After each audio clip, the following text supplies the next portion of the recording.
Yo, it's doing it again. Look, with the lighting. When I get closer, look, it's not changing the color because I have a different shirt on, but the lighting thing is doing. Happy Friday. Welcome to the episode of Club Exile. The link is pinned. Actually, it's not supposed to be pinned yet. Hold off before you come up. Because we have a new moose video, which we have not had in a while. So I'm going to play it. And this one's a little bit different because what he did in this one is he created a 3D avatar of himself. So this is as the jester. So this video to me is the one that looks most like Moose because the jester never really looked. I don't know if the casual viewer would know that it was Moose specifically. So this one is called Wishing on a Star. We're going to take a look at it so you can see his progress. And it's a cool video. And then I'll come back and open up the stream. So I'm going to drop down while this is playing. All right, here you go, folks. The latest from Moose, Wishing on a Star, and a 3D avatar. Oops.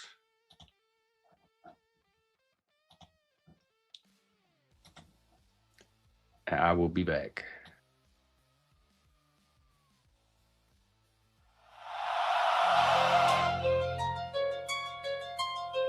I remember when people used to look each other in the eye. When a handshake meant something. When heroes weren't influencers.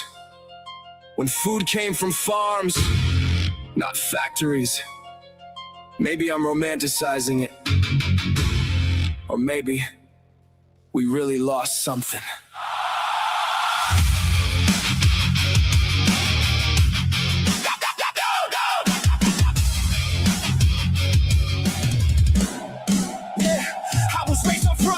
Late nights and fireflies. Now we're staring at blue lights, watching our lives pass by.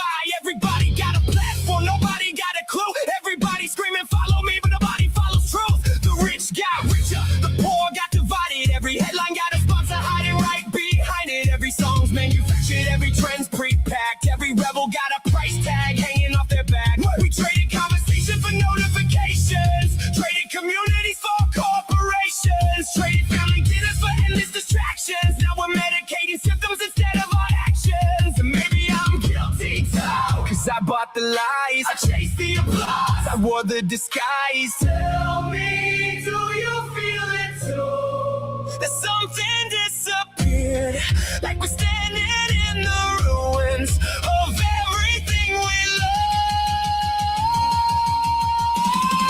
I'm wishing on a star, trying to find a world they told us wasn't real. Trying to find the spark that made a broken heart still feel.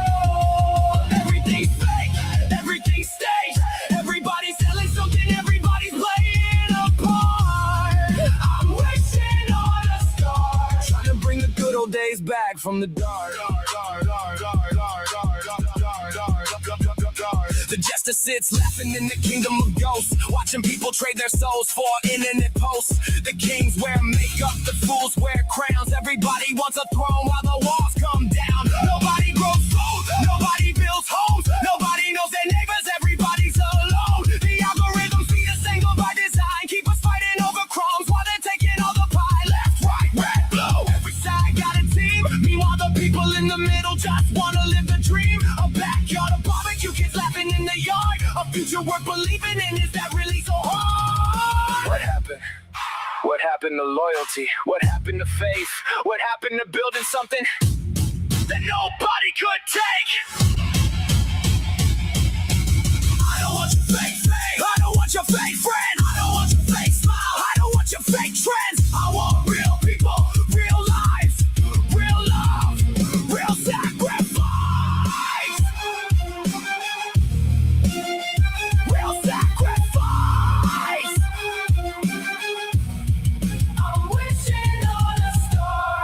for money, not for power, not for who we are. I'm wishing for the things that made us strong before we fell apart. Maybe the dream ain't dead, maybe it's buried underneath the scars. Maybe the good old days aren't gone. Maybe they're waiting for us to restart.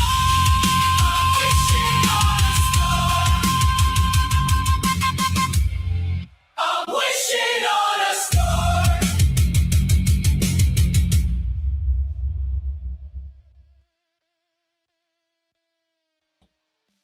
Oop. Wow, that was inspirational. I say they're. What was the question? Are they just beginning or coming back? I say we can bring them back at any time. That's one of my messages on here is none of this stuff has to go away. It takes people that believe in it enough, value it enough to keep it going. So the times that he pictures there at the end, I think can happen anytime we decide we want them to happen. Moose, that was fantastic. That was a 3D avatar. That was the most realistic thing yet I've seen you do with AI. If you put that avatar in a video, I would not know it was not you. Which means this is where you start getting the videos with the fake people. What is it, deep fakes? What was that canister that he walked out of in the backyard? And then he started like venerating. My favorite part though is when you Daddy Moose came out and you walked up to that door and you knocked on it with your fingertips. You're like, poo, poo, poo, poo. I'm here to handle this. I loved it. I enjoyed it. Thank you for sharing it with us. All right. The panel is officially open. Come on up, folks. Start a conversation. It's Friday, or just unwind, end some conversations from throughout the week. Otherwise, I can pull up a prompt. It's still Pride Month. Things are still gay. It's the first weekend of Pride, in fact. And I still don't know what's going on around here because I did not check. Are y'all having a heat wave?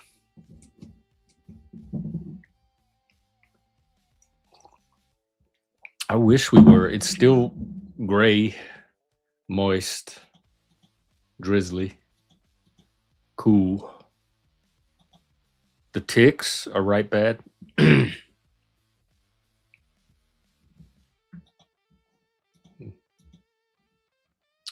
All right, let's see. A prompt for today.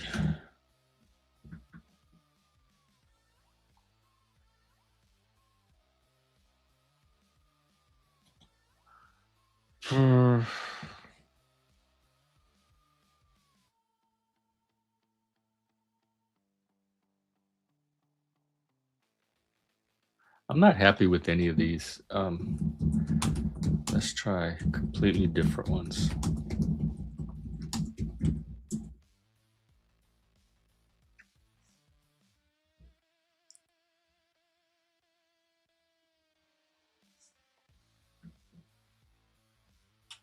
Oh, this might be a good one. Oh, hey, Brooke. Oh, you're going to the mall? God. I wish you could stream it. Hey, Kane. Speaking of, they Mark Zuckerberg's yacht. It's like a $30 million yacht or something. It's called Launchpad. Is parked in the water like a few blocks from my place here where I live. It was in Seattle earlier, and then it pulled up here to get away from Seattle. I guess there was protest or controversy, But I was thinking about going look for it later. Check it out. Hey, Jackie Fox. Oh my God! Please give us a report because I haven't been to a mall in years. I am dying to see the state of the modern mall and if there even still is malls. Because the last one I was in, pretty much the only thing that was open was the food court. That's all people were even going in it for.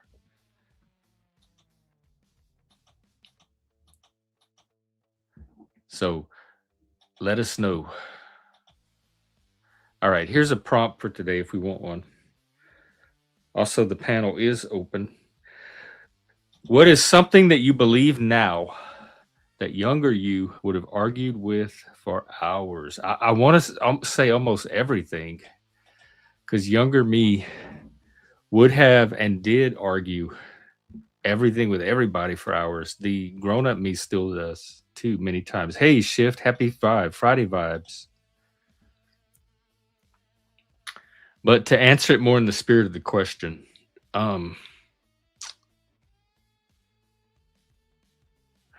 probably the biggest one in recent years is around religion. And younger me is not childhood me, but it's teenage and young adult me that grew out of religion.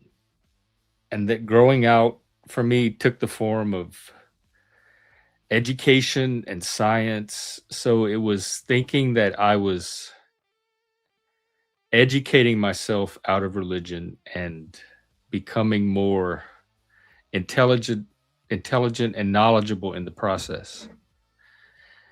And so when I look back on people who were religious, including myself at one time, it just seemed like a lack, it seemed ignorance and a lack of education. So there was some intellectual superiority to it, to my atheism or secularism. And then when I discovered Satanism, all that changed and went away. And I no longer see religion that way at all. I think it was a naive way to look at religion, and it didn't truly appreciate the value of religion and what religion truly is. And that's a part that I think the earlier version of me would have strongly argued with up until that point. So that's my first answer to that question. The dogs don't have they don't have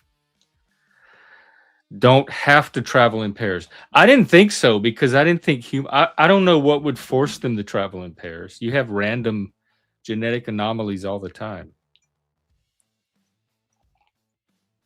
So I could see a canine quintuple nipple.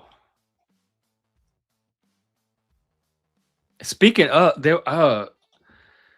I was watching the latest episode of RuPaul Drag Race, and they had a drag queen dressed like a wolf, and her costume had all these nipples. It had like 6 or 7 nipples on each side to mimic the animal nipples.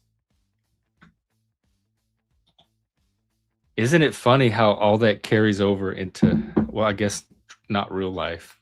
Drag's not very real life. Oh, what's up? I thought you meant like you were on the bus about to get off at the mall, about to walk in. No.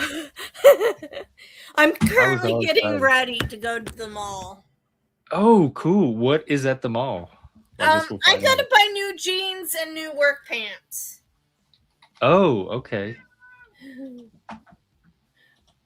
So what are you doing besides streaming? Just this for now. Happy Pride. Yeah, yay. Have you done anything yet, or is there anything going on where you are for Pride? Hey, Billy. Sorry, Billy's the one that's knocking everything over. I haven't done anything for Pride yet. Just because Pride's every month for me, I guess. That's what I keep arguing for everybody, for everything. And my cat, thank you for liking my cat. I like my cat too. But I'm not sure if I'm going to do anything for Pride Month because, like I said, I celebrate Pride every day, but if I do something, it's going to probably meet up with friends or something. Pat, where I don't know, you tell us. How would any of us know that? Where go ask a normal person if you could find one. When is their month? What Do you is know anybody on this thing? What is a normal person? What is normal? Define the normal. boring one. The boring ones that you want to fall asleep when you're around them. No, I'm only kidding. There's perfectly lovely normal people. No, you not. You even put the LOL yourself after it. It is relative. I learned that from YouTube. That's another thing I learned in recent years is how weird you are or how normal you are is very relative to everybody else around you. Because once I showed up on this thing, I became way more normal and sane and stable than I realized I was. And the thing is, if you look at Billy, can I put on my shoe, please? If you look at what if you look at various communities you are in, you could be the odd one, but you could also be the normal one in a different community. Yeah, that's very true too. So I have, especially people like those of us that come from multiple communities.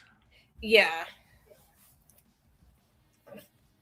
Like in the autistic community, I'm relatively normal, but in the professional mental health community, I'm not exactly normal. Mm-hmm. Yeah, that's a good way of putting it. And I'm learning more and more that neurodivergent stuff matters in tiny little ways that we don't even understand. Exactly. To people that are around us, just the subtle little impressions we make, our voice, our body movement, our vibe, all those little things. I mean, don't get me wrong, like the team I'm on at work accepts me who I am, which is great, especially since the last team I was on at my last employer, most everybody couldn't deal with my neurodivergent crap. What? Like what? Like what specifically? I mean, well, like for instance, like I when people would for like my last job, I asked for people to be direct with me, and you know that sandwich positive. like say one good thing and then a bad thing and then another and the good thing. I can't pick up on what I'm supposed to work on if there's two things in between. Oh, okay, I'm doing great. Yeah. And I know that's just me and how I communicate, but it's just like, and then I was told that I need to, well, this is how, basically, I needed to be softer with my colleagues. I needed to sugarcoat shit. I think you do just fine. I mean, that's what peers do. We speak. Yeah, I mean, from the you heart. think We're I do fine? Real with each other. My current colleagues think I do fine, but yeah. That's what I'm saying though, because they're going off of something so subtle to get that impression that most people in our world and even neurotypical people, I think, are not gonna really pay attention to if we're doing a good enough job, or maybe they do. I don't know. So Because I've been in places where I was doing a perfectly great job. I was doing the same quality of work as everybody else around me, but I caught the attention somehow of management, and I was put under scrutiny, and they would notice all these little things about me that they weren't about everybody else. and I totally understand, like, okay, if someone asks you if they're being a bitch, don't say yes, just say, be a little bit nice. Don't say yes, just don't respond. But like, I'm not going to lie, because I feel like silence also is a good indicator too. Of communication. Yeah. Oh, Of like if you just don't say, if someone says, "Is she a bitch?" and you just don't say anything. Yeah. I had a former colleague at an employer ask if I thought they were a bitch, and I said yeah. I have no problem telling them. That's why people hate me and why people appreciate me, because I give them the same thing I want from other people, which is that directness. And I can't believe that they framed your wanting direct communication, which is a legitimate communication style, and there's a big resistance to it up here for some reason, because I've encountered that too, as a neurodivergent thing. Like, oh, that's just Brooke and her neurodivergent stuff. Just because you wanted direct communication. And you know how many so one of the people that I currently work with is neurotypical, and she loves direct communication. Yeah, because it's a legitimate communication style. That place we worked during orientation, and remember that's those week-long orientations where you're in a classroom, and it's not even like while you're on the job. It's a serious orientation where they teach you a whole bunch of stuff. They gave us a packet of communication styles, and it was like a grid. It was like direct, indirect was one axis, and I forgot the other axis. I mean, there was a bunch of, And they taught it as one of the 4 communication styles in this class. And I told my manager that. I said, I'm very direct. That's one of the communication styles. And she had a problem with that. She didn't want the direct communication style. She didn't come out and say it because she knew it was in that packet. But they teach it, but they don't really want all 4 of the styles that they're teaching. I mean, like it's funny because one of my colleagues on the last team I was at, where we used to work at, loved the fact that I was direct, because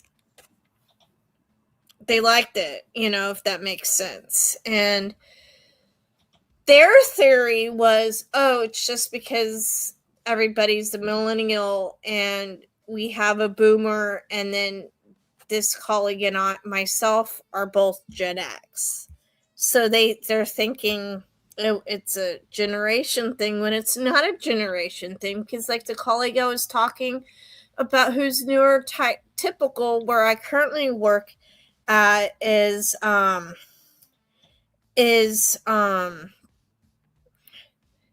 millennial and likes directness. So I don't think it's a generational thing either.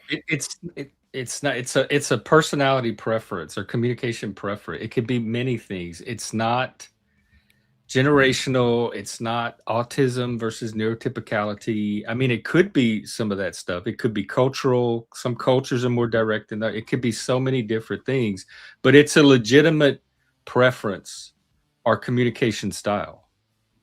It doesn't need to be stigmatized as, oh, there's something wrong with you because you value directness. And she made it about your neurodivergence. What she should have said is, I am not comfortable with direct communicate, like owned that it was her own preference against it. That was the reason, not anything about you. Because in an environment that values direct communication, they wouldn't even notice anything weird about you. Nothing would stand out. And that's why I like the team I work on, is because we're all pretty direct. Most of us are direct, and the person who's not exactly direct appreciates that we're direct, if that makes sense, and doesn't take issues with it. Yeah, the ones that are not direct, Yeah, they don't take issues they with don't it. have a problem with other people being direct. Yeah, yeah, Yeah. they don't have a Well, problem that with to it. me is the mature thing to do anyway. Because in society, you're going to encounter all different styles anyway. Communication styles. So the more tolerant you are of as many of them as possible, the better, the Yeah. more successful you're going to be at interacting with people. I mean, and Yeah, they very much like to micromanage conversation here. I know that's one thing I noticed when I moved here. It was just we don't do that anywhere else I lived, where you have these third parties stepping in to make sure you're having a conversation in the right way. or And yeah. there's almost a taboo against conversation at all. Like too much of it makes people nervous. And the thing is, whenever I'm on public transportation, the people who end up holding conversations with me are the ones who are not from the state we live in. Yeah. And When I'm I not. first the transplants, Yeah. Or the yeah, I was tourists. one of them. Yeah. When I first moved here, that's why hanging out at the waterfront and like the Pike Market and downtown where all the tourist areas are, that feels like the most normal part of Seattle to me, because those are all the people not from here.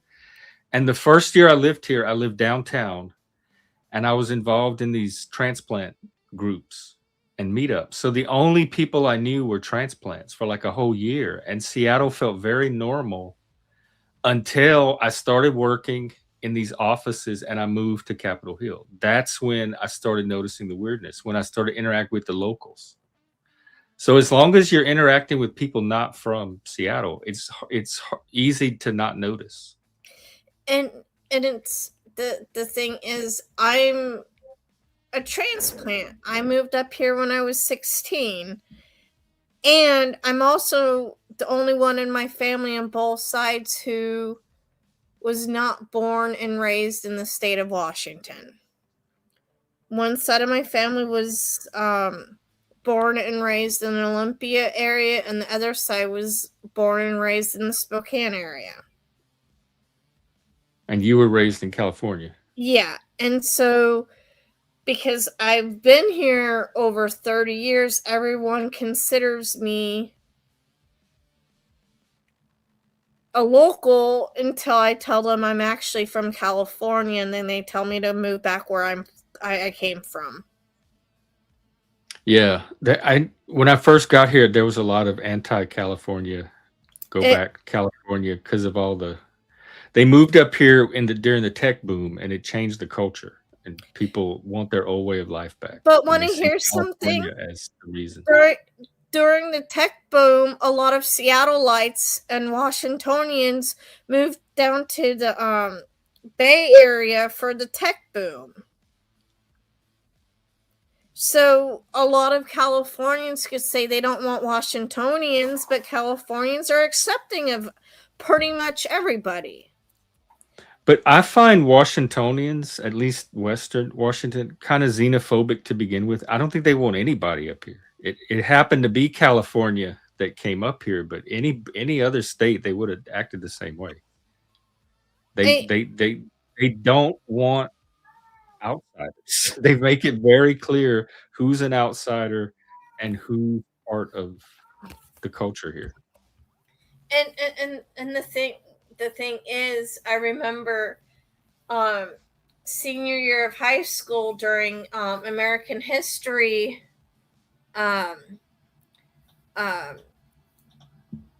during American history class, everybody but 6 people were from Western Washington.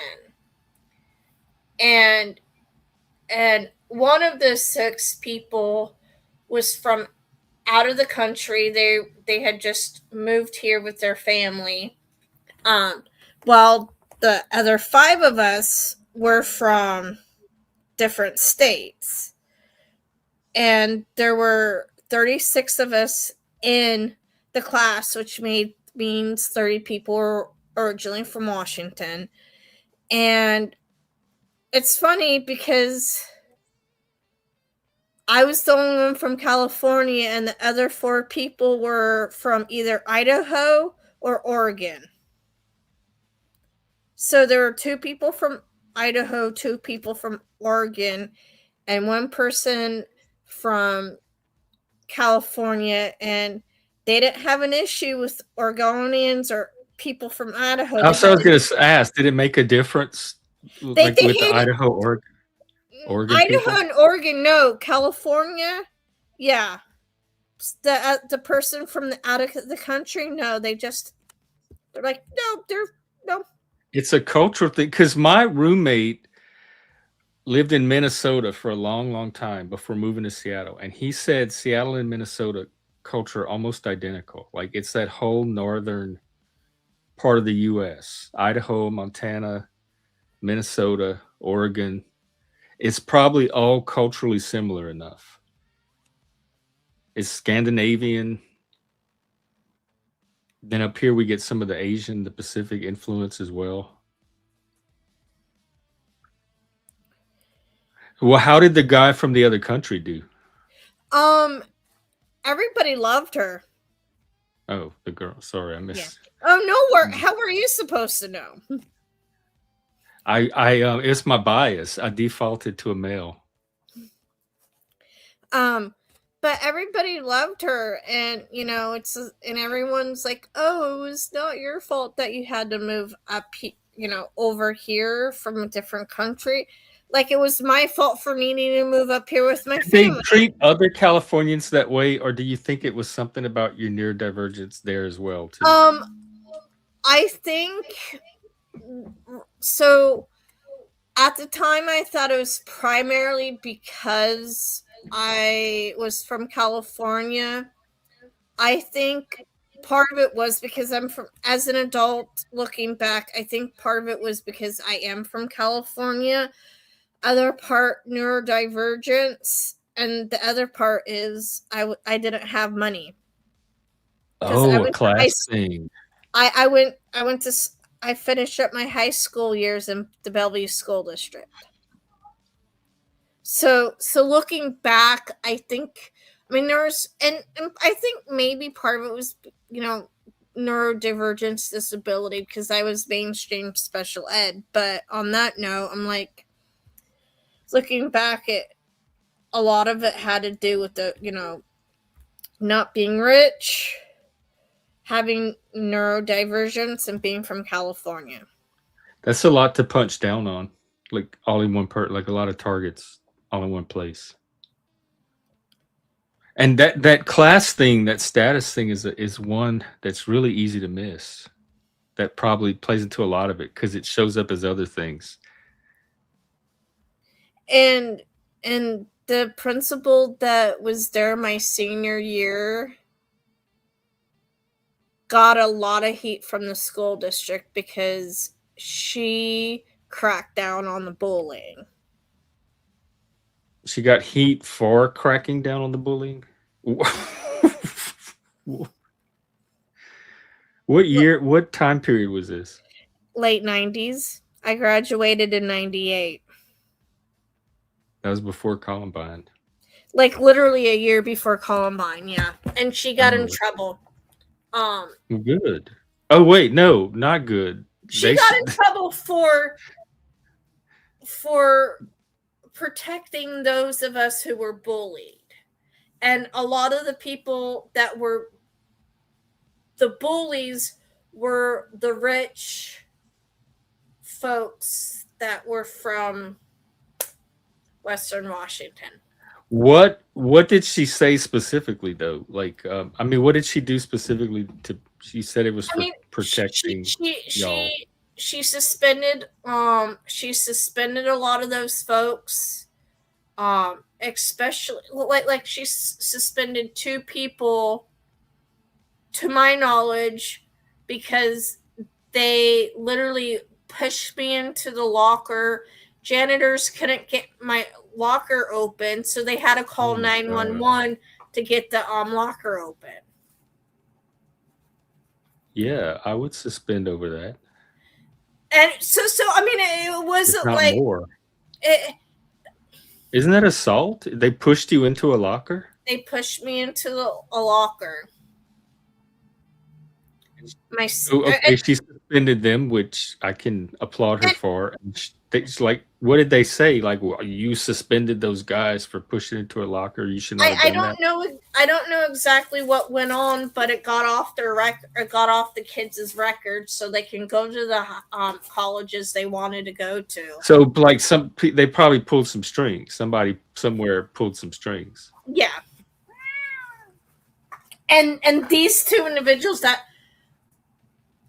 got it off their record had also pushed me into my locker sophomore and junior year of high school and did it, and nothing happened. And then we got the same people. So did it more than once, and they got off more than once. They got off multiple times. All they got was a talking to, and then senior year we got a new principal, and she did something about it, which I'm very happy that she did. But sadly, the parents pulled strings to get it off of their transcripts so they could go to their colleges. How about teach your kids not to bully? Exactly. And to find out bullying and then having to lie about it to get into college. To find out one of those kids is now is now in prison for raping somebody. Wow. I mean, like, if it was dealt with when they were, if this would have been dealt with back in high school, maybe that person would not have ended up raping somebody and ended up in prison. Well, it sounds like that one principal tried to deal with it. Yeah, she tried. I don't have an issue with her because she tried. She did the right thing. The parents were enabling. It was the parents that were enabling, the parents that pulled strings. So. Yeah. I'm so glad I didn't grow up with parents like that. I mean, I remember in 6th grade, I was still in elementary school.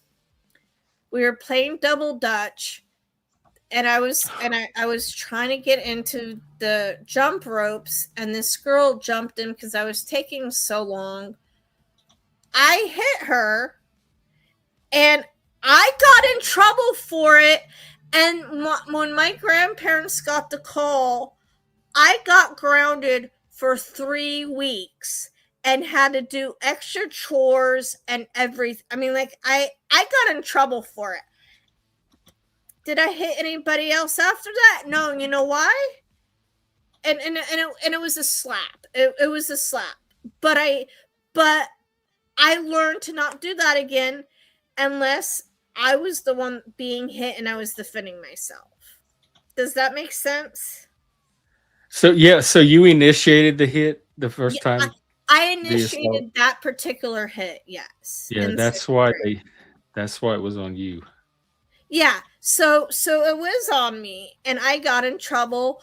I took ownership. I apologized. And I mean, I'm one of those people that I'll own up to what I've done. And I also learned from what my grandparents did too. What grade was this? I was in 6th. 6th. And it was elementary school where I went to school in California, so. Oh, okay.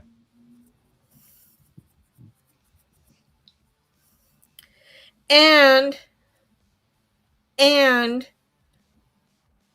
my grandparents didn't say, "Oh, it's because our grandchild has disabilities." They did not make excuses for me. Good. And they could have easily made that excuse, but they didn't. Disability doesn't make you hit a girl Yeah. for playing jump rope. Yeah, exactly. I was frustrated, and that's why I slapped her. But I have to own up to what I did. Have And I you haven't ever slapped hit... anyone since? What? No. I mean, well, let me rephrase that. The only time I've hit other people is when I was getting beat up. Oh, okay. And so I was defending myself. Does that make sense? So, but now I hope I don't get in trouble at work for that.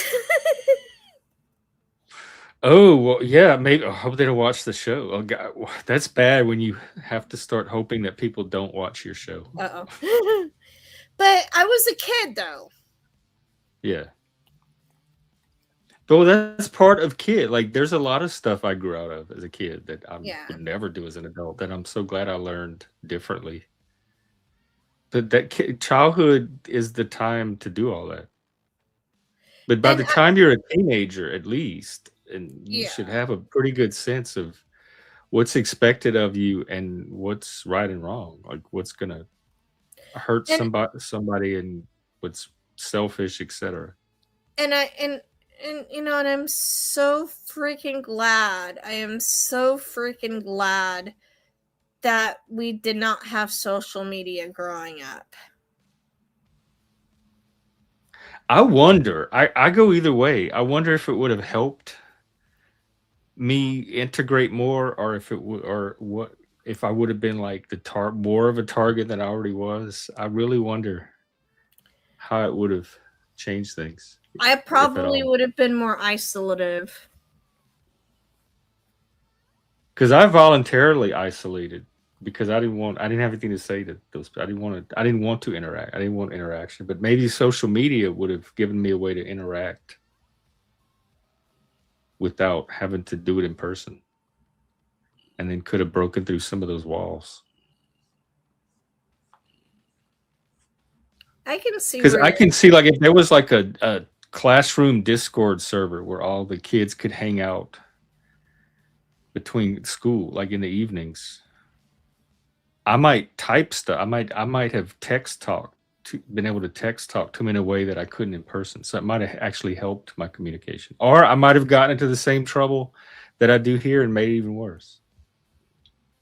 But you're right. We did not have anything like that at school to worry about. We had telephone. You got your friends' phone numbers and you called them after school. We didn't even have phones, like cell phones you could take into the school. If you absolutely had to make a call, and this was only in the case of emergency, you did it very rarely. You could go to the office to make the phone call, like, call your parents at work or something like that, or call the babysitter. So that's about it. That was the only access to phone you got all day. And the only time, I mean, I know the only time school would call family is if you needed to go home sick. Yeah, if you were sick or you got in trouble. Yeah, or got in trouble. And everybody's like, oh shit, I don't want my and I felt like, or at least the school district I went to school in California, almost everybody I knew was like, no, I don't want my mom coming and I don't want to get in trouble because my things are going to be really bad if I go home. And that was the time where or at least in California, where, I hate saying this, but the fear of God was put into you if you got in trouble at school. By the parents? By the parents. Now the parents. See what this person has to say. I have a feeling he has a lot of experience getting in trouble at school. Oh, yeah. Did your parents take care of it at home? I mean, I got grounded a lot, I guess. Oh, it worked? Like it stuck? Did it stick? I don't know. Like, I wasn't a very like I was an easy child. My mom said. Like, I didn't really I didn't do too much shit, right? Maybe you didn't get in trouble at school. Like, I no, just I got in pictured. trouble for sure. Like, one time, I walked into class and one of the other kids picked me up and threw me up against the wall, and the teacher didn't even turn around, and she was like, go to the office right now. Said my name and whatever, and it was like, I was like. But I didn't even do anything. And she was like, oh, just go down to the office. And I told the teacher she could suck my fucking dick. And so she, Grade. and then she wrote me up in front of the whole class, and I ripped it up and threw it in her trash can and told her. And then Oh my god! If this was my question, we'd be fighting. But as a person listening to the story, and then that was so heroic. I'm walking out. I just walk out and I don't come back to that class for like a week, right? So like a week, what I would do is I would just go and I would chill. Where it was called the Fishbowl, and that's where we hung out at lunch and shit. And so I'd just go hang out there, and I'd read my books, and I'd do my homework for all my other classes during that hour. And Oh, one day the police came up on me, and they were like, "Well, you're supposed to be in class, blah blah blah." They took me down, and I got Saturday school for not going to class, and I got extra Saturday school for telling her to. Breakfast Club. What? How long was Saturday school? Like how It many was weeks? surprisingly it was only like 3 Saturday schools, but it was like 8 hours, I think 6 to 8 hours. Oh, like an all day thing. Yeah, Wow. yeah. But the funny thing is like after that year, she asked me to come back and be her student aide. And during the next year, she gave me the easiest fucking class that I've ever had in my life. And she had the supply closet for the entire school. So she would give me all these school supplies and shit. I think she was turned on. What I was about to say, this is the teacher you told to suck your dick is wanting you to be her aide the next Yeah, year. she did. Yeah, That set off I a was her flag aide for for me the right entire, away too. yeah, for an entire year. I just corrected people's papers and fucking fucked around for an hour. What grade was this? It was 11th. Oh, okay. I was picturing a way younger kid. This is high school. Okay. I was Yeah. thinking middle school. Yeah, I was me too, like a little sixth grader. Suck my dick, Oh miss well, teacher. in third grade, I got in trouble too. I got sent down to the office because my teacher, I I think I called him a faggot, and You I don't even know if I knew what that was in third grade. we didn't know what it was either. We just that's what Oh, people call each other as we just called each other it because we heard other people call each other it, and oh yeah. you know Was it I to mean, his face? I guess so. I mean I really don't get in that much trouble. It was once. It's a one off. I went to the office this time. Oh, I did get detention for skateboarding in the gym. That was one thing I got Oh, trouble I for. can see that. Yeah. I got detention for skipping class all the time. Like at school, just ditching class and hiding out at school somewhere. I always wonder how kids got away with that. I got away with it all the time. I used to go and fuck my girlfriend at At high you know, school? On yeah, camp? go skateboard over to her house and then come back 2-3 hours later, and nobody would even know I'm gone ever. Nobody ever caught me. I'd The, take for hours and hours to the I the thing is, I would skip the classes that I hated the teacher and go do homework in the library. That's because you're a good student. Me, No, I was not. I barely graduated Did high school. anyone say anything? Like, hey, aren't you supposed to be, why are you sitting in the library by yourself, young girl? They just thought I had a free period doing homework Oh. until I until like the school realized I was not going to math class my sophomore and junior. How long did it take them? It took It them take them 3 a- weeks. Yeah, okay. And I'm Because me, like, it took them like 20-something days to notice. and then I got 3 weeks of detention after school because of that's how long I missed math class. Did you have to do math work in detention? That's how I caught up in math. No. Well, it worked. I mean, the whole point was to just avoid the teacher. Yeah. So you got the work done.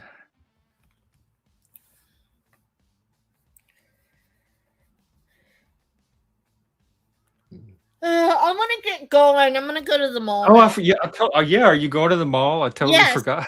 I was so I'm going to engaged the mall. today. I just thought I would come in and say hi. Well, I'm glad you did. What's Lawson Sauce doing now? He's muted. Oh, I don't know. He always has stuff going on in the background. But I like He his moves in and out. picture though. It's probably one of his new characters, if I had to guess. Oh, is this the one that you're doing the game with? Yeah. Okay. Yeah. No, this picture is actually I think he's Billy the Butcher from Gangs of New York. Oh, is that Want a to video meet game? my Billy? I've met before. Here's the other butcher. This is my Billy. Yeah, he's pretty cool.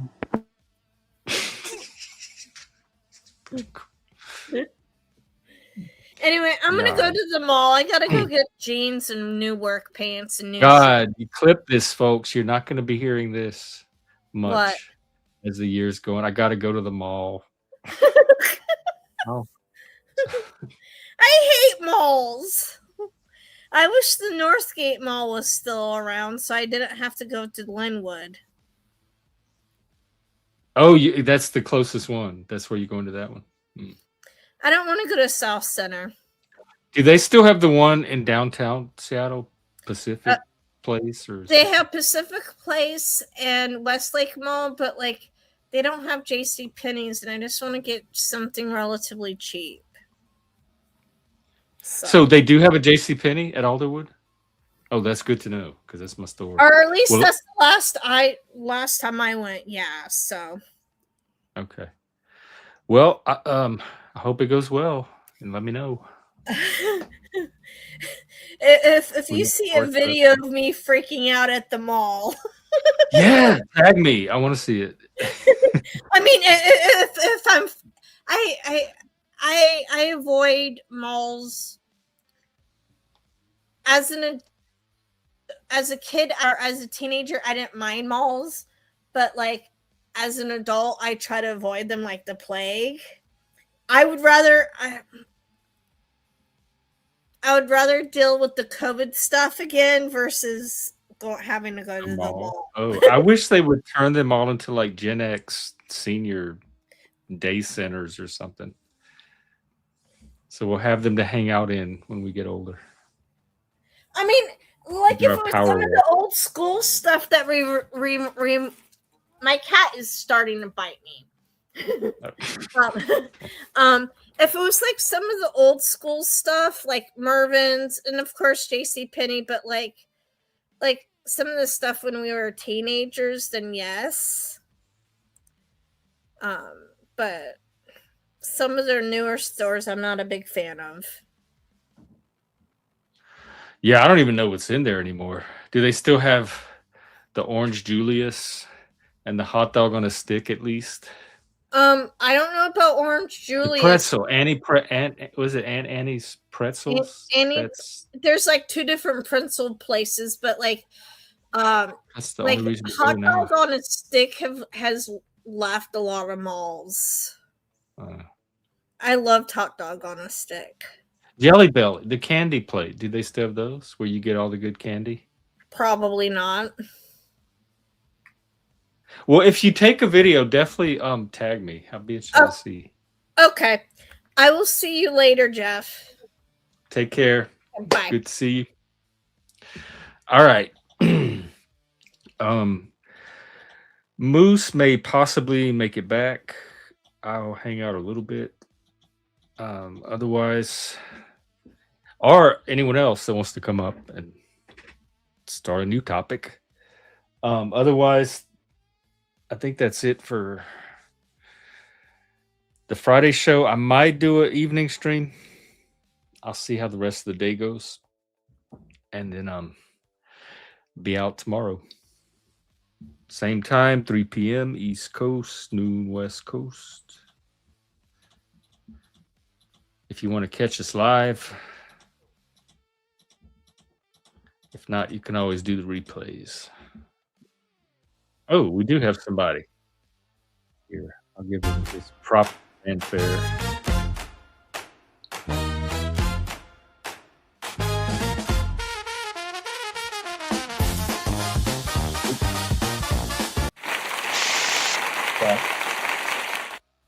Hello. What up? What is that noise? Good morning, good evening, wherever you are. Is it good morning or good evening? Sounds like you're spraying your driveway. Talk about my voice. What? Oh no, it's raining outside. Hey, wait, that's rain we're hearing? It sounds like somebody's scraping something on concrete or like a hose going off. Yeah, man. When it rains in Ireland, it rains like Ireland rains a lot. That's a strange rain. What's up? Probably because it's hitting the window. You have your window open? No, it's closed. Oh, wait, we're hearing that's through the closed window. We're hearing that. Yeah, man. Dang. It's an old window. It's got like one glass on it, so it probably hits it hard. Oh, okay. It's nice though. It is. I was gonna turn the background noise thing on, but I think I'll leave it. It is a nice sound.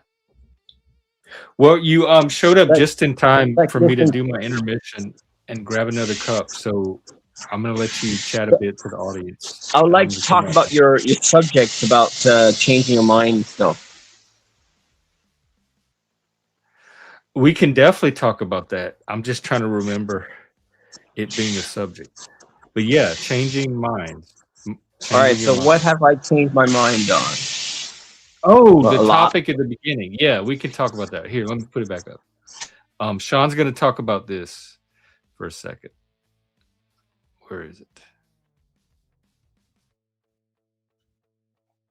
This one. What is something you believe now that younger you would have argued with for hours? And I'll be right back. Well, religion, maybe. Well, when I was Catholic, when I was younger, I was Catholic. But if someone were to criticize me about it when I was younger, I probably would have got convinced that I was wrong easily. What else? When I was younger, I was more naive. Like, I didn't know shit, so I was gullible. So I'd absorb all the conspiracies. When I was younger, I was big into the conspiracy theories. But now I'm more skeptical. And now when I'm on the internet, I'm more critical of the fake news out there. A lot of bullshit out there on this planet. Yes. Religion's a bullshit. A lot of science is bullshit. Everything's bullshit on this planet. A lot of bullshit on the planet. What? It's all bullshit. I mean, the amount of bullshit that humans believe in. You know what I mean? The whole universe, the whole planet needs to be re-educated. Ironic portion of our episode. What? How do you know that what you believe now is not the same thing? And like 60-year-old you is going to look back and say, "I can't believe." Well, I hope that I change some things. I probably will change my views when I'm older, because if I'm correct, like if I got a microchip like thing that gave me the truth, like Elon, and then I never changed my mind, that'd suck ass. I'd be like, it's kind of boring once you know everything. Yeah. I guess that happens a lot when you're older. You just like, nothing excites you anymore. Yeah, when you know everything. Sometimes it is more exciting when you not to know everything. So when you were younger, you were learning more stuff. You're more naive. Were you more prone to fake news when you were younger? I don't know if I'm less naive now. I'm prone to fake news now. I fell for that fake AI video a few weeks ago about the trans person trying to use the restroom. You're like Joe Rogan, where I you don't know always if it get. doesn't get worse as you get older. Wait, what happened to Joe Rogan? He's known for always sharing videos on his show live, and they're proven wrong afterwards, like fake He news gets stories. fooled. Yeah, he gets fooled easily. Moose just made a video. His new video has him in it, and it looks just like real. It's an AI avatar, a 3D avatar. It looks just like Moose. And if he put it in a like real life video, I would not know that it wasn't Moose. It's so realistic. So people are gonna be able to make fake videos of anyone now. Yeah, AI and everything. So someone can take my voice and you make it into an AI or something. People already do that. Rowan would do that on his channel. He would call into Sam Cedar or something as Sam Cedar. He had like an AI Sam Cedar that he made because he would feed it Sam Cedar's voice. And then he would have, there's a few other people he would call in with the AI imitations of them. People are already doing that stuff. And what have you changed your mind on if you were fighting when you're, oh yeah, you told me about religion too, or at least that was one of the big things, is thinking that religious people were stupid and people that studied science were more educated. They had grown out of religious superstition and ignorance and had Wait, more so you're pro-religion now? Are you like those grifters that are like conservative, that are Christian now because it's like, what's that guy called, Russell Brand? He's a Christian now because he's criminal. You caught me. I'm a Christian grifter. I thought I was doing a better job. No, seriously, are you implying that Christianity has some benefits to it, or are you just like less? Yeah, I'm buying. Not only am I buying, I'm selling, because I've talked about it so many times on this channel. That's what all those myth episodes are about. I'm saying that I'm buying that all religion has benefit, not just Christianity. That religion as an activity is not only beneficial to humans, but I think essential, foundational, fundamental, necessary for the no, mate. You should have more hope in humanity. I still think, obviously, if the whole planet was atheist, we'll be more nihilistic. But we won't be that bad, mate. We'll still have crime and bad things happening. That's life. But we'll probably still be progressive, like having science shit. Live up to 150, hopefully, or 200, whatever. Do you want to live that long? Well, if I was super woke and knew everything, it'd be kind of boring after a while. But I don't know, like, who wants to live forever? Yeah, that's what I was trying to figure out. I mean, what are you worried about in this future we're heading in? Huh? What are you worried about our current state of being? Or why do you want us to be more religious? What happened? Yeah, I didn't say becoming that. more religious? That's not what I said. Well, I did become more religious. I became a Satanist. That was after being an atheist my whole life. I finally had a religion. What am I worried about the future? I have to really, really work to think of something to worry about, because I'm not a natural worrier about the future. I don't even, unless something's coming directly at me, like in the next day or so, I don't really see threats from the future. If you're worried about people not being religious, that implies to me that you're worried about atheism. I'm not worried about either one. None of those are on my worry list. So you're not worried that if the whole America becomes like Christian nationalist or no, I'm not worried that's going to happen. It's not going to happen. That's not a realistic fear that I hold. I heard that Christianity, though, is coming back a bit with young men, especially Orthodoxy. So there's a lot more young men now becoming Christian. You're doing your I heard thing again? Well, ask the AI. Ask the AI. There's more men now. They're like, they've lost the power because women have taken all the power. Now they're going to religion to cope with, the toxic masculinity shit. Men are turning to religion to cope with women having all the power now in the patriarchy. Yeah. Because women are taking more of the power. So the men are like, simps. They're like, no. At least the man in a dress gives us power. Well, it's all power games, man. We're all trying to have power. World of ours. Do people? I don't want to. I'm assuming you're poor for purposes of this question. Do people look down on you or treat you differently because you're poor? Yes. Well, they don't show it maybe, but they probably do judge. Everybody's judging 24/7. Yeah, I think everybody is judging. We were trying to. I was talking with Nature Brooke earlier. Nature is judging us right now. Nature is like nature itself is judging us. That's the final judgment on all of us. Nature is going to have that. Anyway, so we were talking about all the little ways that we get judged and evaluated and classified and sized up, and neurodivergence being one of them. But then she brought up the issue of poverty as well, like sometimes class or economic status. And I think that's one that, at least for me, is easy to go unnoticed. I'm never conscious when I'm judged for being of a lower economic class, but I have a feeling it happens more often than I realize. And I was wondering if you had. Well, yeah, they probably don't show it. They hide it. How do you know it then? What do you look for? Well, they maybe treat you better if you're rich. Like, if you're a celebrity, among the poor, they'll treat you better. Or if it's all just power games. I mean, humans been doing this game forever. Like, since we became smart enough, since we started taking mushrooms, since we've been taking the mushrooms, we became smarter. Well, to be fair, before that as well. Sorry.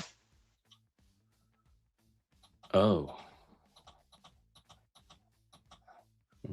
Animals be doing that shit.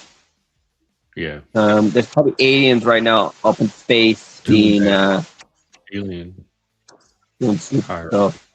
Status sorting, judging. I mean, there must be communists. There probably is really woke ass alien societies out there.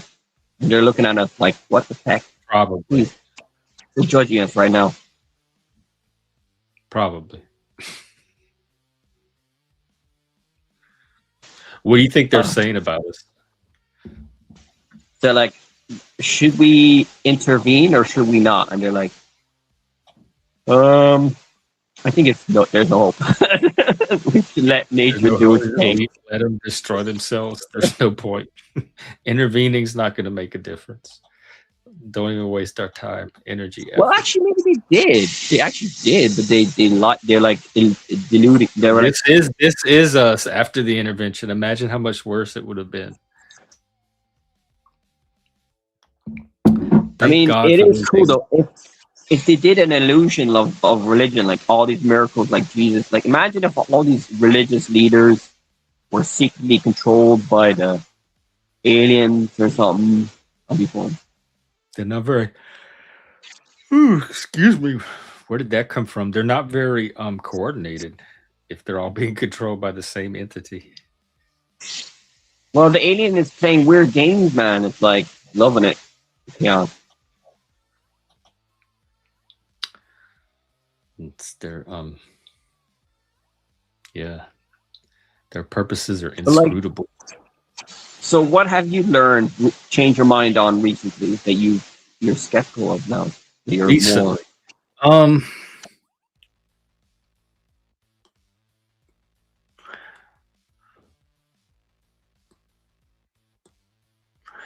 I don't know, because I haven't really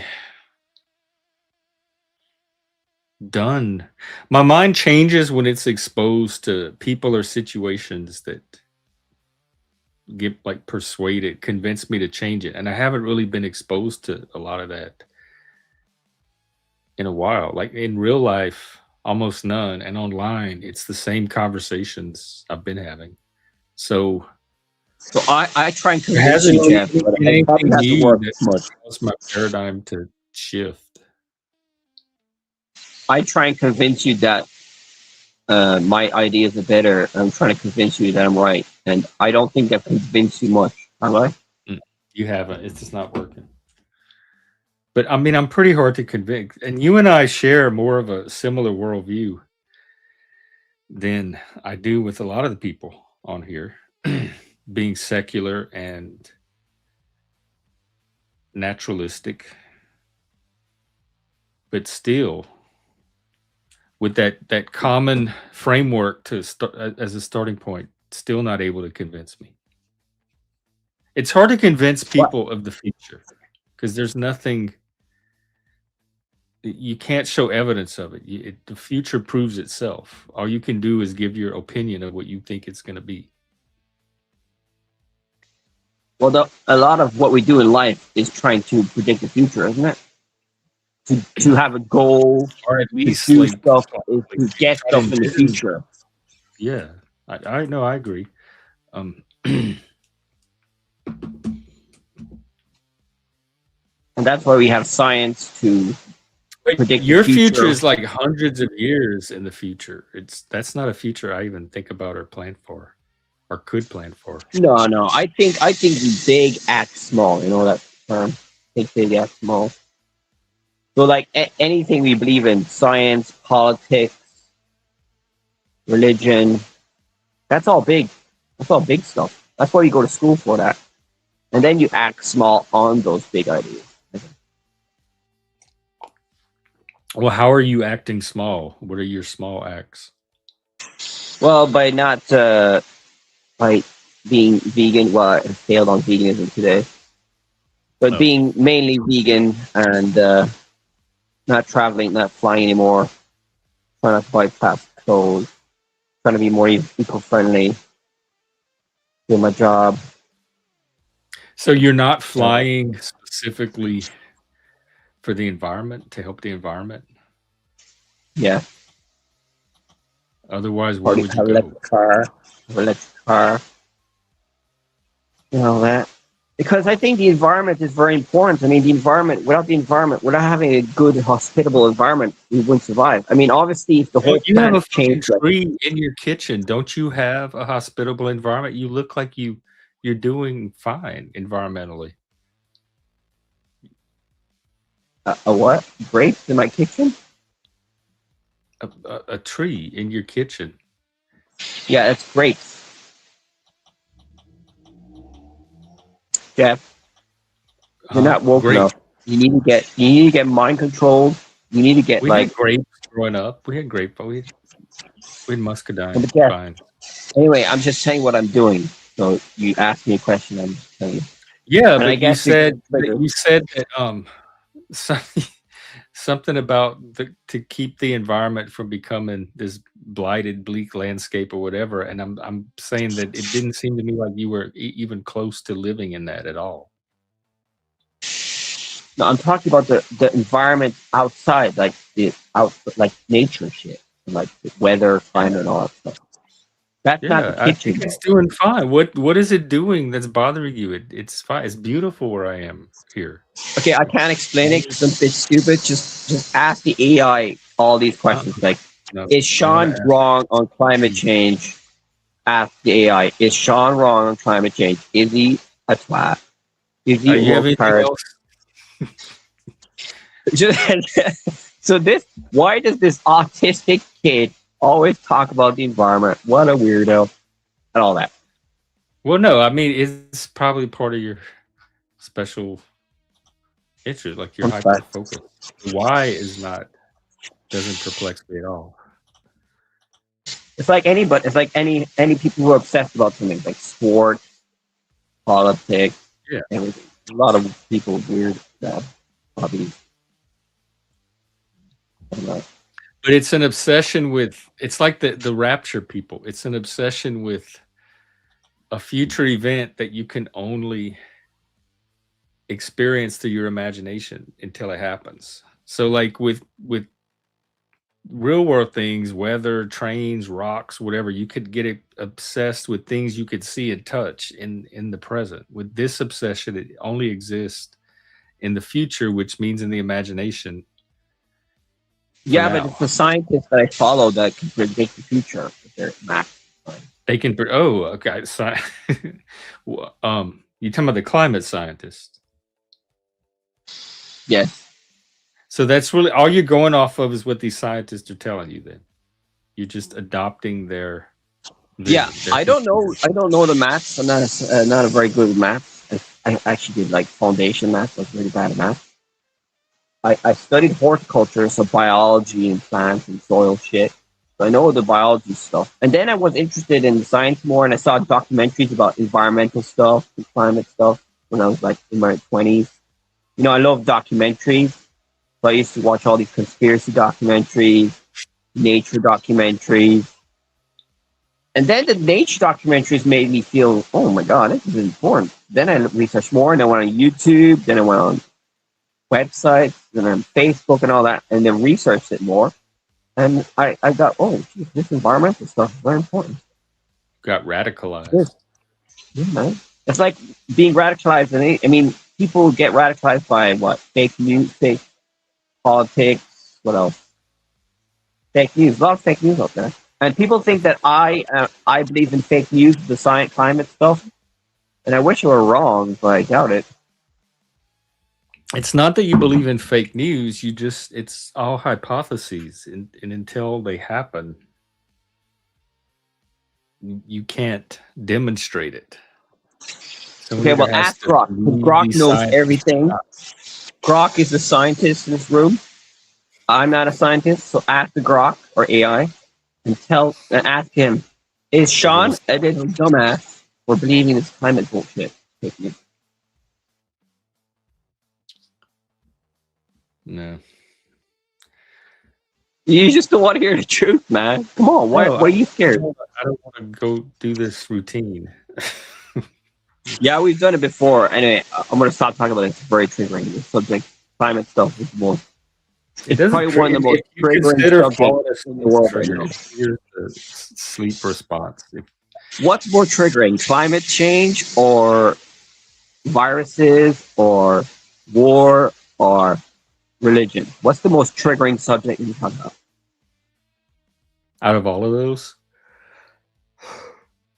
See? What are they? War, religion. What was the second one? Politics. All the big subjects in this planet. Probably politics. If I had to pick one that could possibly remotely trigger me, it would be politics. Definitely not climate. Religion doesn't bother. Politics encompasses everything we do in this life. Everything we do is actually or religion. So for some people, religion takes that role. Yeah, is it true that politics is like everything we do in this life is political? I don't know. I've heard some people say that like everything's political, and what is it that? What's the slogan? Two people. Every act is political. There's no act that's not political, or something like that. But I don't necessarily believe that. I mean, if in a very broad sense, depending on how you use the word political, you could maybe describe it that way. But I don't go through my life basing every decision I make on politics. Some people do. Yeah. I have in the past. I used to like buy buy at certain stores and avoid certain stores based on their politics, stuff like that. Yeah, boycotting is popular. We started the boycotting. We didn't invent boycotting, but boycotting was named by a British landlord that was boycotted by the Irish because he's a bad landlord. He started boycotting. What did there's like we're not going over to England and renting any more of your apartments? Yeah, no, he was a landlord in Ireland, and he got boycotted because he was bad. He was a bad landlord. He was treating the people badly. he got boycotted. And that's how we got the term boycott, because his name was something boycott. Oh, okay, I see. That does sound British. Boycott.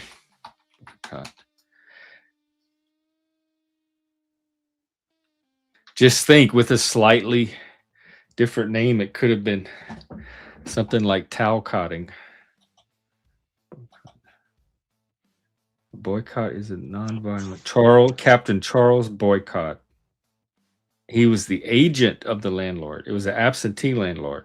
So this was his representative in his place that it was directed at.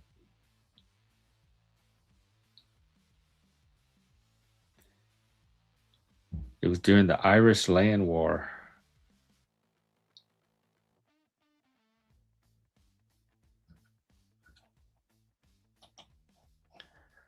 Hey, Track. What's up? Happy Friday. Well, that was interesting trivia. Thank you. Yeah. I like that. See, you educated me. You taught me something. Yeah, but on the climate stuff, I try to educate you, but you just don't want to believe it. I like this stuff better. I wish you brought more stuff like this boycott dude. But there's more important things than that, like environmental stuff, that people should boycott the fossil fuel stuff. There's not. I wish we could do that, but I think it's not possible. If we did, if the whole planet were to boycott fossil fuels, it would be like radical, baby. I think things are going to be okay, regardless of what I do. I don't have to go out of my way to do too much. Do you ever watch Austin Powers? Yeah, I love the Austin Powers series. Radical, baby. Yeah.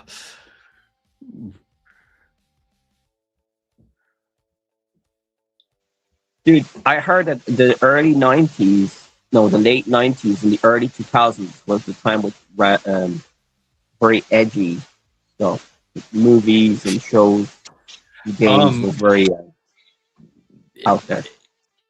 It was edgy from probably before I was born, from the 60s all the way into the now. You can find edgy stuff. True, but I heard that the TV and the movies were quite different.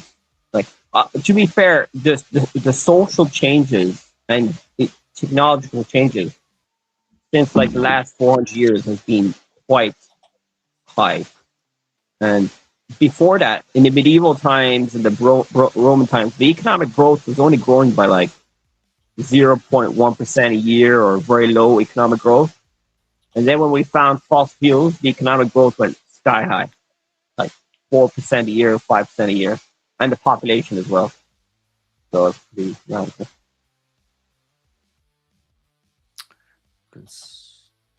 Sounds like good things. Thriving. Yeah, but I'm just worried that if the fossil fuels, like if we want to get rid of fossil fuels and replace it with alternatives, I don't know if the alternatives will be able to supply the amount of energy we want. Do you at least think the scientists might have thought of that too, or be asking that question? Oh yeah, I've looked into it. I've looked at energy and how energy runs the world. I mean, everything is energy. It's physics, man. It's not the economy, stupid. It's the physics, man. Atoms in empty space. It's energy, dude. It's all about energy. What do you think? No, energy.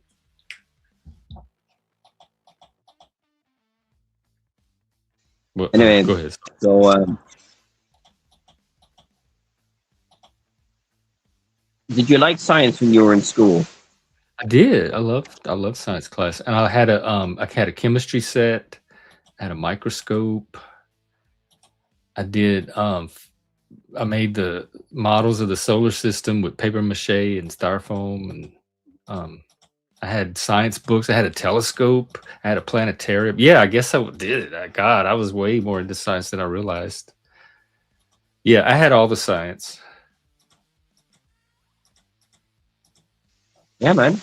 It's amazing how America is like so advanced in the science and all that. Everybody else And trying my to catch mom up. worked in a lab, and so when we go to her work, they would let us look at the microscopes. They had all these slides. It was a medical setting, so they had all these slides they would put on the microscope and let us look at stuff. So I grew up with science being always around me.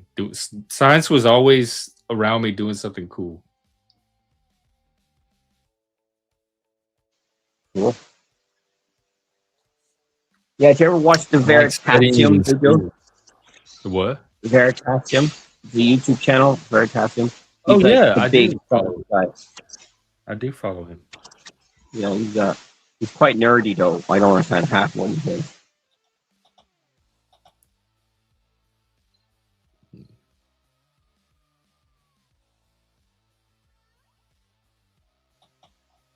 Yeah. Well, Well, as our Friday if we manage to take over the world with our atheism and science, will the world be a better place? Some of depends it, on what we do with it. Like yeah. science is just. Do you mean technology? Well, no, if we manage to convince the whole world that there's no God, God is dead, as Nietzsche said, then it's just material stuff. People would get maybe more depressed, nihilistic, but we'll replace that depression with technology and chemicals and We have what else? chemicals to replace your depression with. Don't worry. What? Well, to be fair, it was always chemicals. The delusion of religion was always chemicals. But there'll be another delusion to replace religion, which is like, I don't know, science. Isn't that No, what Brave New science World not did? delusion. They drug everybody. Did what? Hang on. What was I gonna say? Oh, do you have a plan B? Because a lot of this depends on you're convincing everybody that there's no God, and I'm not optimistic about that part of the plan at all. So, do you have a backup So in have case you given don't up on convince trying to everybody? spread atheism good news? Are you saying that we should all become religious because it's better? No, I was asking a question more than making a statement. Say I was again, trying to sorry. see if you had a plan that didn't involve on people disbelieving in God all of a sudden en masse. Well, if they don't, at least they can believe in the science while being religious. And obviously, they'll have a contradiction in their head. It'll make them People go, do that now. wait. I know, but they still have the cognitive dissonance to still believe in their God. But Most if of them everybody probably was don't. They probably understand that the science is good for this stuff here, and God is for other things, and they probably yeah, just but go if about all the Hindus were very educated, let's say they all went to like universities, like very good education in all these religious countries, there'll be more atheists because a lot of the beliefs that they hold are contradictory to the science.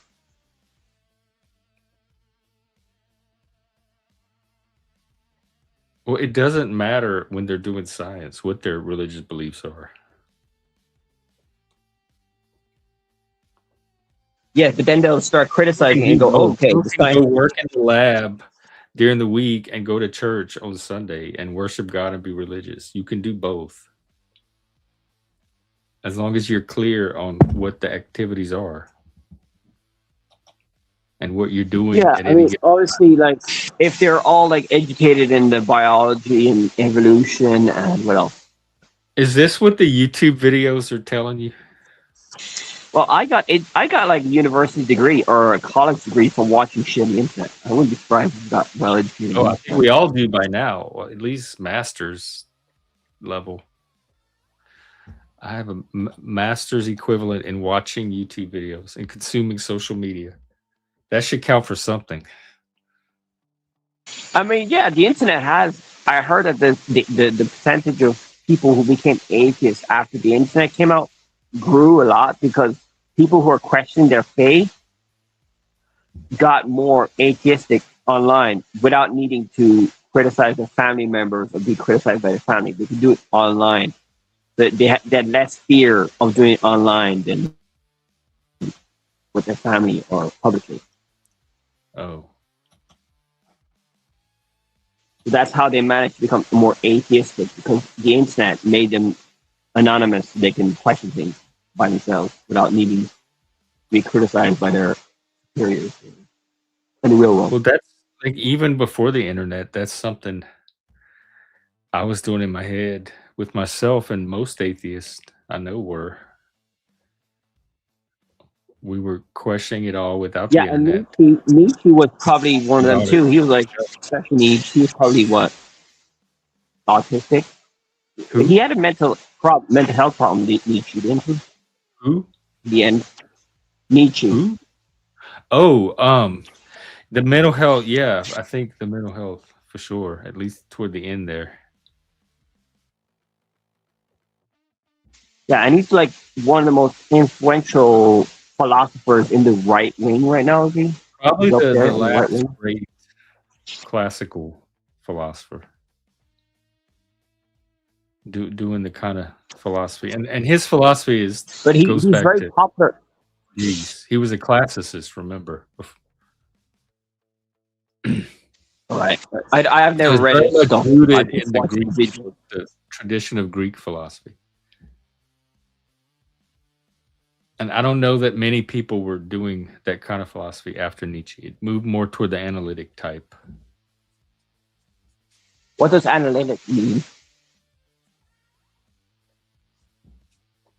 It's more like Bertrand Russell, logical positivism. Let me get a.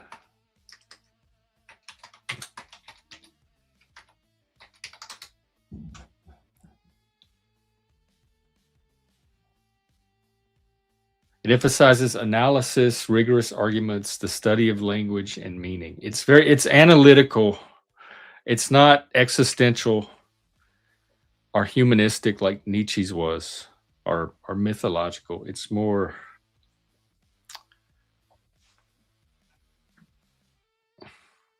Sciencey, more sciencey.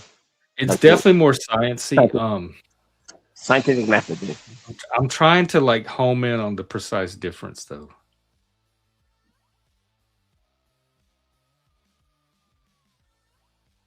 And a lot of times it's contrasted with what they call continental philosophy, which Nietzsche is associated with. It's all the philosophers from Europe, as opposed to the ones from England or the US, which was a different style.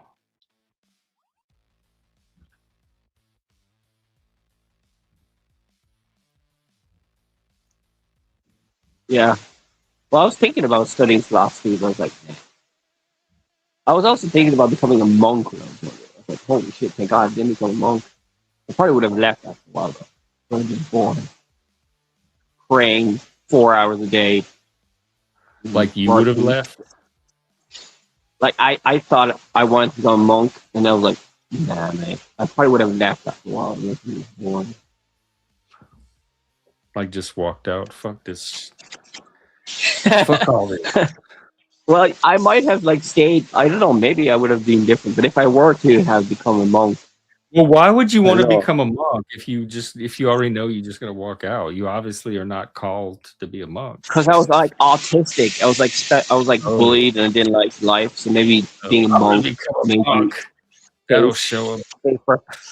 It'll make you hide away from society. I'd say a lot of mentally ill people become monks. All those crazy monks and priests. I wanted to become a priest when I was little. I had all the books and everything. Really? I'd say it would be fun being a priest. It's not as bad as being a monk. Yeah, and I was an altar boy, so I got to practice and I got to work up close firsthand with the actual priest and watch how it's done. So I got all this like hands-on observation. Plus I had all the books that go with it, that with all the whatever the priests read, the spells and incantations and rituals. The Catholic Mass is very elaborate and organized, and they have all these books that tell you how to do it. Yeah, I was watching a documentary there. I didn't finish it about this French priest called Marcel Lefebvre. He's like very influential in Catholic Church, and he like he made a separate Catholic Church. So he did like a schism in the Catholic Church. And he was very influential in the Catholic Church recently. And he did his own kind of sect inside the Catholic Church. And I think they're very popular in America. They're called PBS or something. What are they called? Popular. Just What's it write called? down Marcel Lefebvre. He's like a French guy who was very influential in Catholic Church. I never heard of it.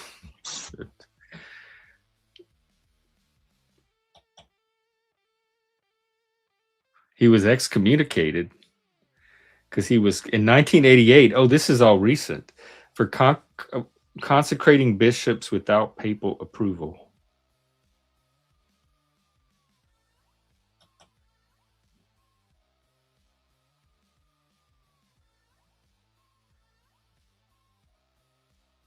Yeah, so he started his own kind of Catholic thing inside the. I'm not sure if they're trying to separate from the Catholic Church, but they're quite similar to the Catholic Church. But they're kind of like a new religion.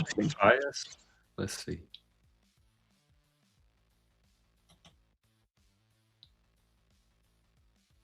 FSSPX. Founded in 1970 by Archbishop Marcel Lefebvre. He was he started the Society of St. Pius.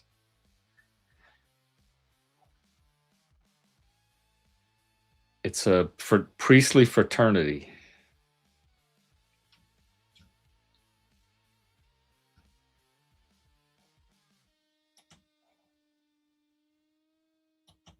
I thought they were like trying to separate from the Catholic Church, make it more conservative or something. They're very conservative. They're less liberal than I think they are against the Vatican II.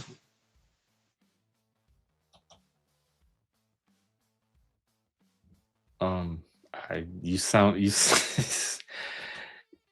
like you know more about it than I do. Well, I think the Catholic Church is very influential in the world, so I keep an eye on it. Because I used to be Catholic, and my family were Catholic, so still are. Mine too. Most of them. You think they're influential? Yeah, the Catholic Church were very powerful back in history, and still What are. are they influenced in today? What's their influence? Where is it? Well, the Pope is very powerful. I mean, if he wanted to, the Pope, he can do a lot of damage. He can convince all the Catholics to go to the crusade.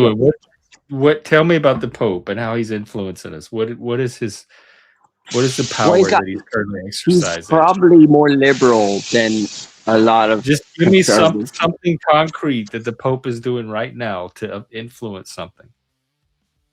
Well, he could say like all the Catholics need to be vegan because I got a vision from God. Like hypothetically, if he said, "I got a vision from God that we need to eat less meat," he probably could convince a lot of Catholics to do that.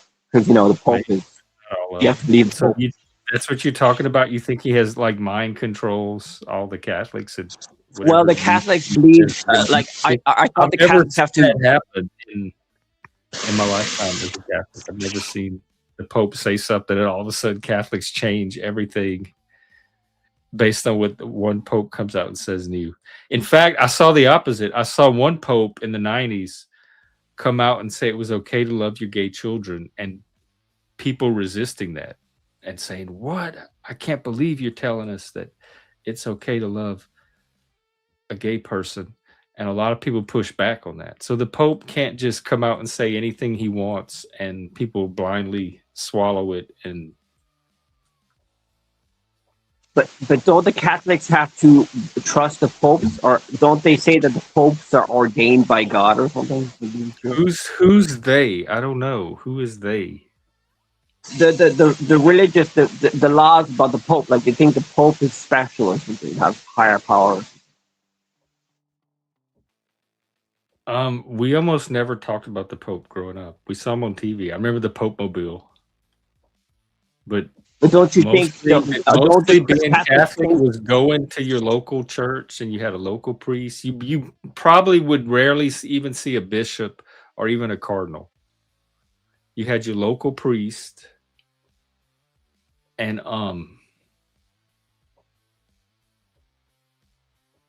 like the altar boys and the church lady, the church lady committee and all that stuff. That's pretty much the people you would be involved with.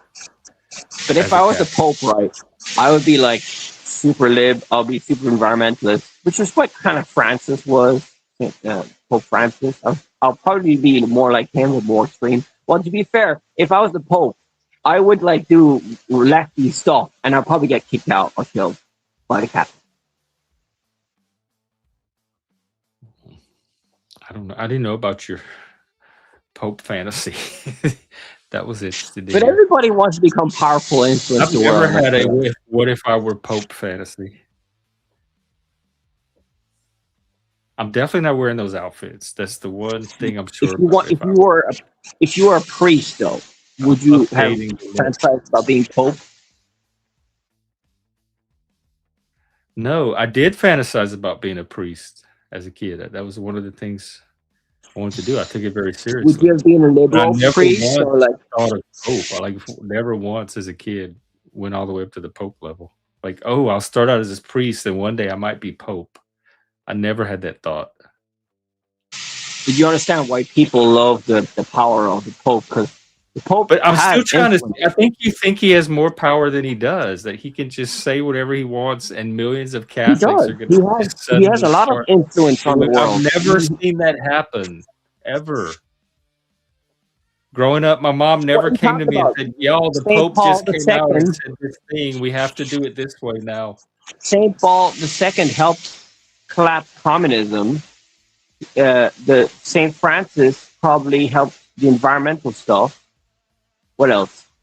He also stopped the persecution of the gays, and like there's more right gays now. What is the Pope doing? Where's the current Pope is the American Pope, because you know why? Because I think they know that America has a lot. They have a lot of property in America. So up on track. The Catholic Church has a lot of property in America, and they make most of their money probably in America. So they have to get a American Pope. Well, why did they have all those other popes until now that were from America? Because Trump is in power, and Trump could fuck shit up. So that's why they have to be friends with the Americans, because America has a lot of power. This is gossip. You're just a gossiping old lady. Welcome. Track. That's what men do, you know. Men gossip all the time. You'll see that. What's up? Yeah, what's up? How you been? Hello, on track. Yeah, good to see you. I'm gonna let the two of you get acquainted real quick. I'm gonna go grab another cup and be right back. Yeah, cool. What's going on, my brother? So you're up on track. You're an Irish American fella, aren't you? I mean, heritage-wise, yes. Yeah, I have a bit of Irish American inside me. So, don't you think that the popes are quite influential in the world? They could do a lot of positive and negative if you want to. Hold on, I missed that. I was interrupted. Go ahead again, please.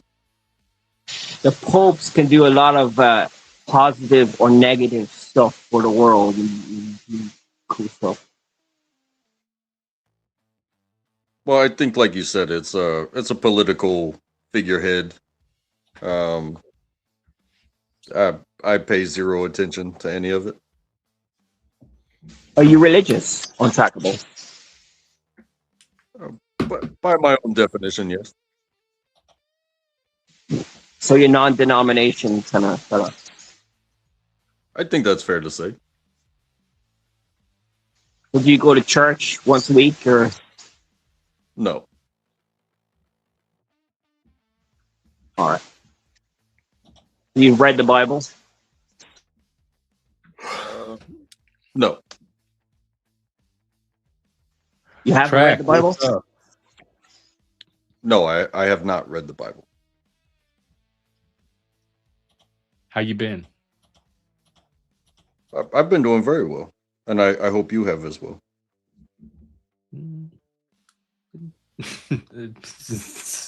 Well, wait. How could you be? So if you're religious, right? Sorry, I know this is autism speak here. Okay, to talk about religion. Very I'm gonna important, try guys. Very important. And politics, very important. I know there's no meaning in life, but sure, who cares? Let's make it up. The Pope, right? No, wait, what was I talking about? Oh yeah, so you didn't read you didn't read the Bible, but you're religious. So what type of what? So you still believe in the Jewish God, though? Well, if I might explain, like I said, it's a personal thing to me. So my definition of religion is faith-based actions towards a perceived outcome. So, I guess an analogy, you want to keep your teeth and you believe that brushing them and keeping them clean and not eating dirty foods will, allow you to keep your teeth throughout the extent of your life, then you do those things, right? It's not all just, I have to belong to the right religion and believe in Jesus to go to heaven. I don't necessarily believe that. But if I want to keep my job, then I have to abide by policies and also perform at a certain level. If I want to,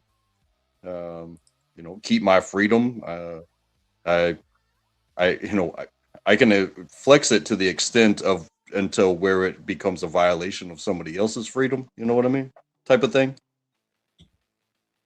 Religion to me is not some book of like this, otherwise should be damned by some superficial creature. You know what I'm saying? Right. So you were probably Catholic when you were younger. I was raised in that world for sure, but in a broken world, because a family of divorce, it's kind of tough for anybody to be Catholic because you're all just a bunch of castaways, right? Did you come from a big Irish Catholic family?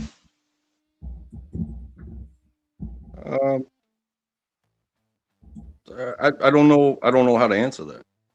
Like Loads of brothers and sisters. I wouldn't say loads, but and Irish really wasn't too much of it. It was very much American.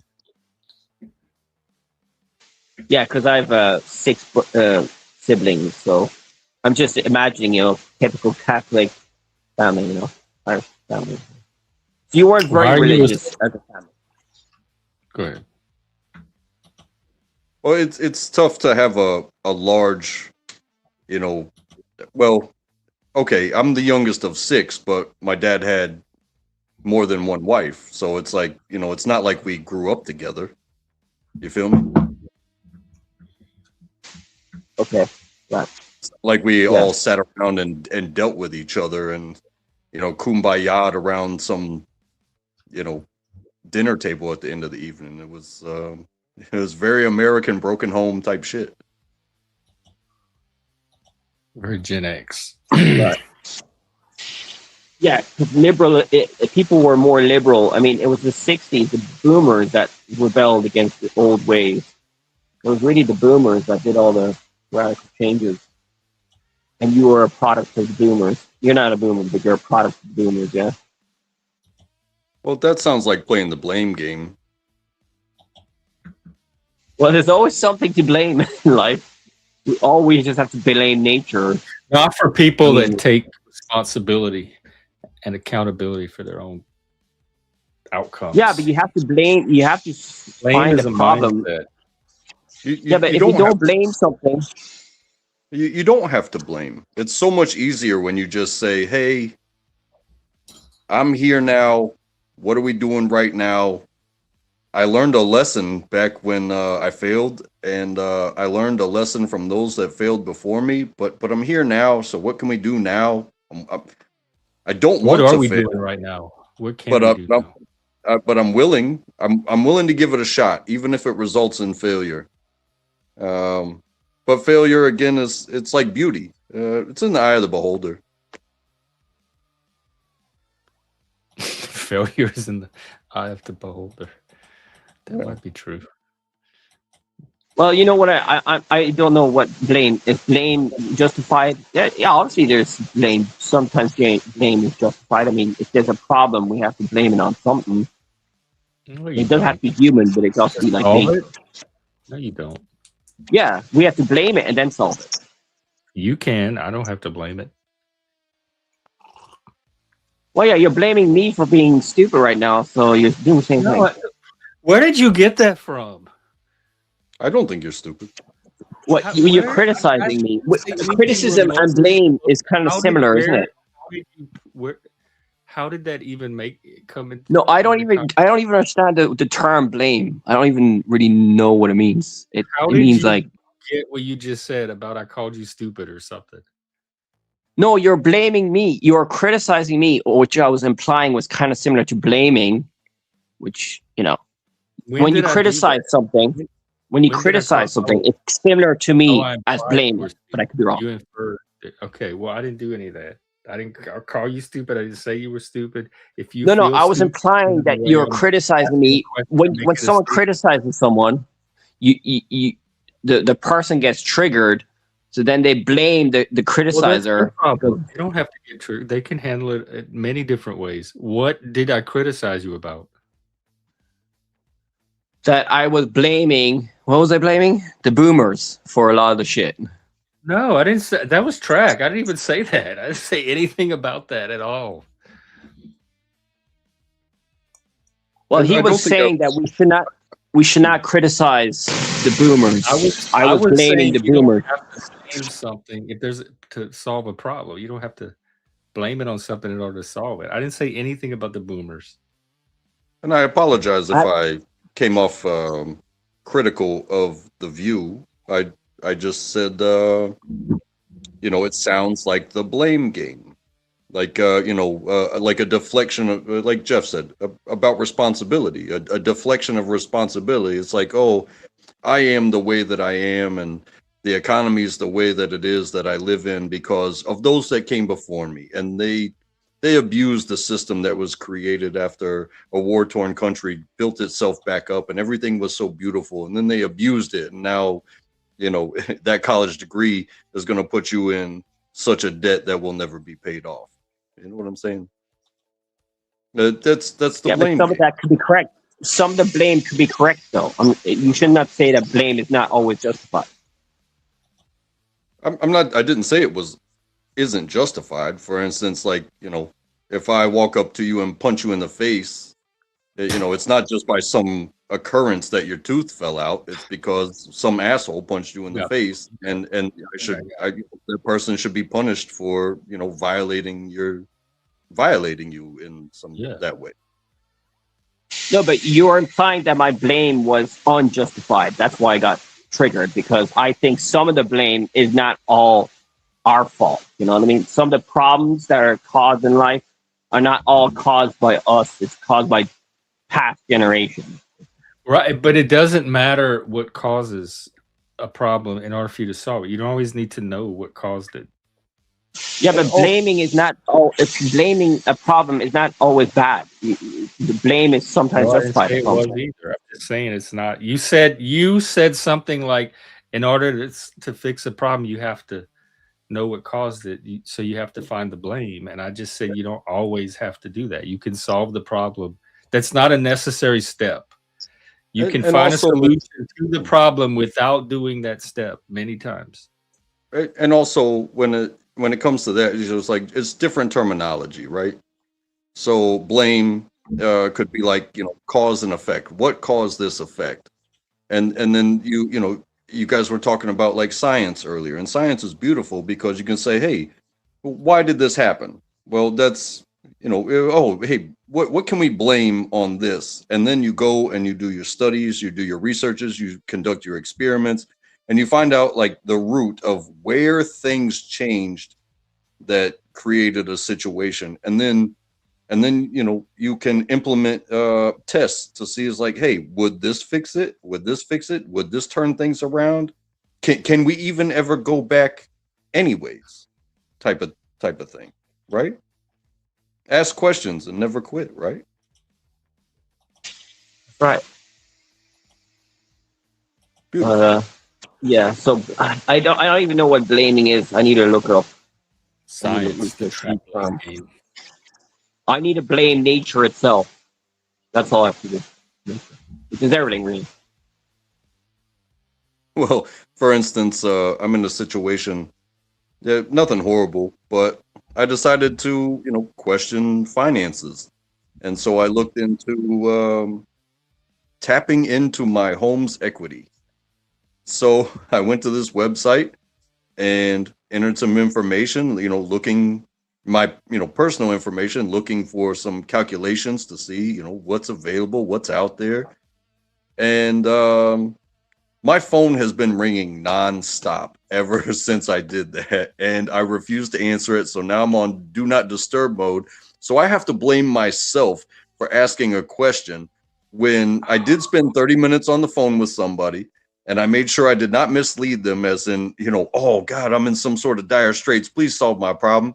No, I just wanted to see what was out there and what was available and what things look like from the money perspective and availability to me.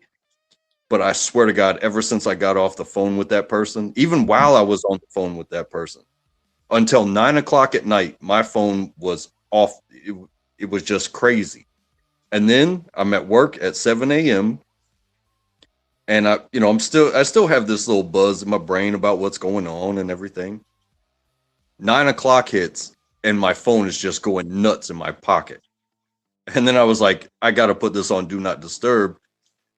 And then my wife is like, I couldn't hear her phone call because I put it on do not disturb. And then I learned about priority people on my phone. So I can literally blame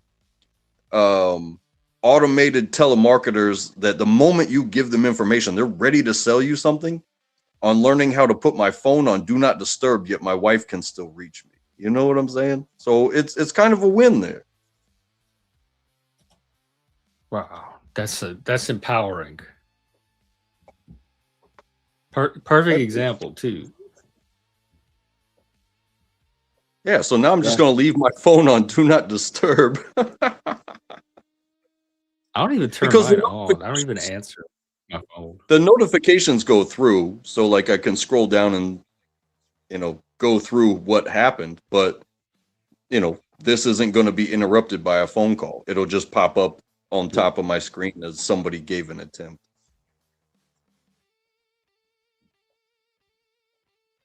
And it's like all I did was ask a question. That's pretty aggressive. I asked a question of company, and every financial institution in the entire world is trying to get a hold of me right now. It's ridiculous.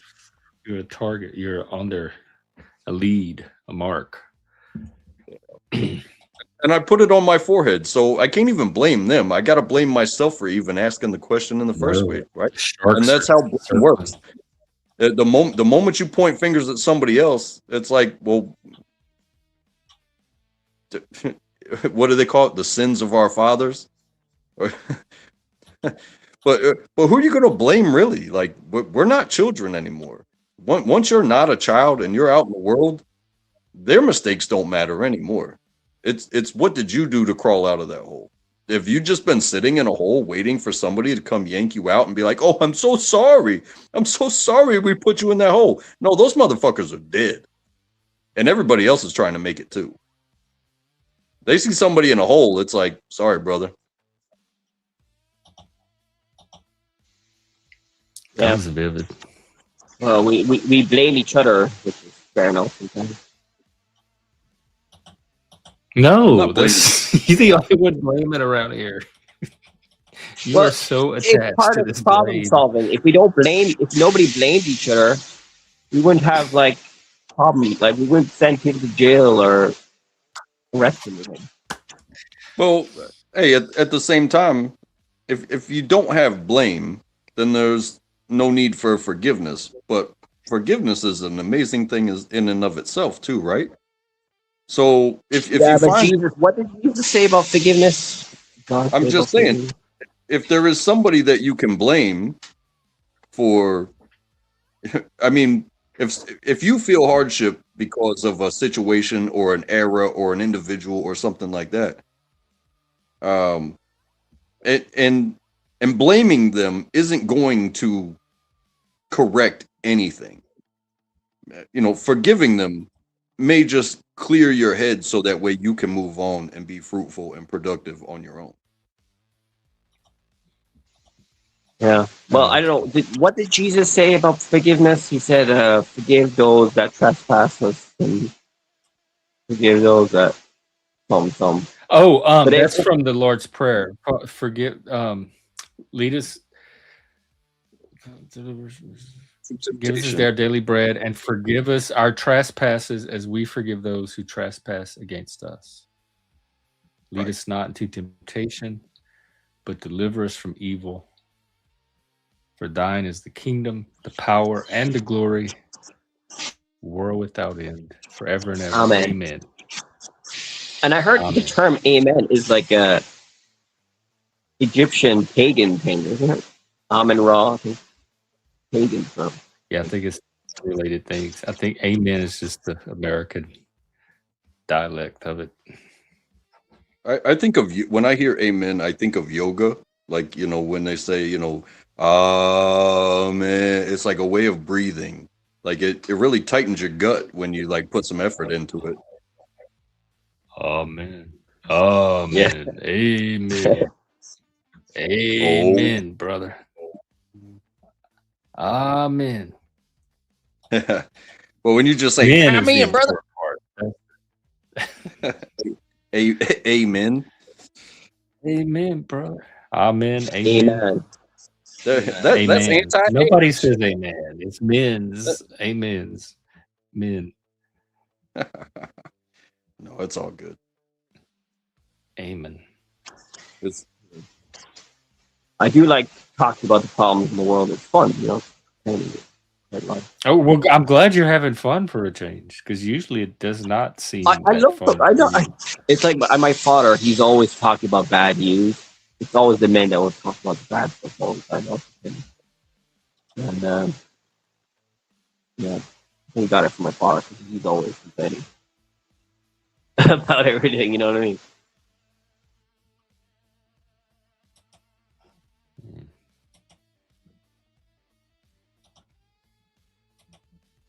It's fun, you know what I mean?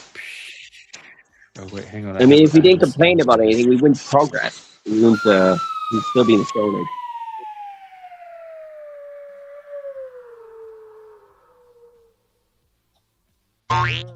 What was that? Was that you, Jen? That's Wile E. Coyote. Oh, are they making a movie of him? Wile E. Coyote? Yes, hang on. No, it's some kind of long lost episode. I saw he came across my feed. I swear. Maybe it's some kind of long lost episode that they're going to release. But there's some new Coyote thing coming up. I mean, I grew up on the Looney Tunes.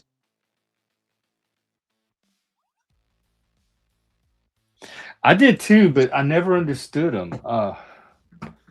They were long. They were like an hour and a half, and it was all these random little. They were just short little snatches of stories, and they were noisy. They were like boing, gang, dong, dong, ting, just very overstimulating.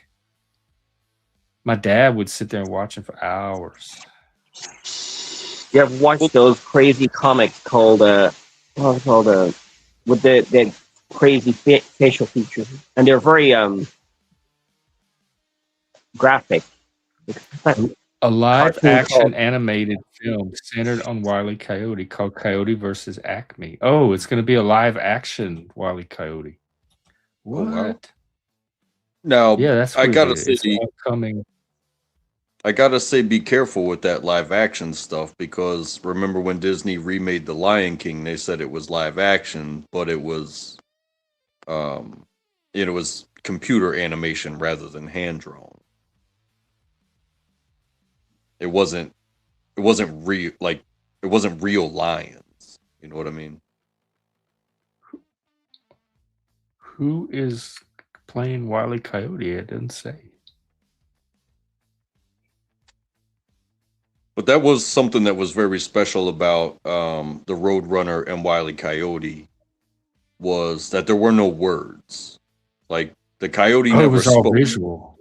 Yeah, he would Coyote would kind of break the fourth wall and like look at you like, hey, this is my plan, blah blah blah blah blah. And but he didn't say anything. He just set everything up like a puzzle to catch the Roadrunner, and the Roadrunner would do nothing but meet meet and then move on. You know? No words needed. It was very clear what was going on with zero dialogue. Whereas like Speedy Gonzalez, he spoke English but with an accent. You know, trying to get away Arriba, from. what did he say? Andale, andale, arriba, arriba, arriba, andale, andale. Yeah, but he would also speak English. Oh, You know, and just like Yosemite Sam had an accent. I couldn't ever understand what he was saying. God damn, and then with the chicken, Foghorn, like I say, Mister. He had a accent. he was a good one. Yeah, he was a good one. They all had accents. Now that I think about it, Elmer Fudd, Daffy Duck. Yeah, somebody said something. One of the videos pointed out about like how many of the Looney Tunes had speech impediments. Yeah, way more than I realized. Maybe that's. But I will say this: like, I think there's a difference between a speech impediment, like a lisp or like spitting when you talk or something like that, than an accent. So I think Speedy had an accent. I don't think he had an impediment. Oh yeah, Speedy did. Daffy sounded more like an impediment. Yeah, because he spit when he talked. Spit talk. Yes, he did, didn't he? And then you got the stuttering, the Foghorn Leghorn. Oh, I see. And who's the? Not Yosemite Sam. Not Elmer Fudd, or maybe it was Yosemite. Was there like a hunter? No, that was I'm gonna kill the wabbit. That was Elmer Fudd. Who? I think I am thinking of Yosemite. Well, I mean, like you said, Elmer Fudd. He said wabbit, like Yeah, like the rascally wabbit. I'm gonna kill the wabbit. and that's like Baba Wawas, you know, Barbara Walters, Baba Wawa. What was that from? Looney Tunes? Barbara Walters. She had a pretty hard time with R's. You don't remember Barbara Walters? I remember Barbara Walters, but I didn't know about her speech impediment. Well, she had a bunch of W's where there should have been R's. Hey, this isn't my joke. This is not my joke. Even my dad, my dad's 84 years old. He calls her Baba Wawa. Oh, I know. I've never heard. I got to look this up.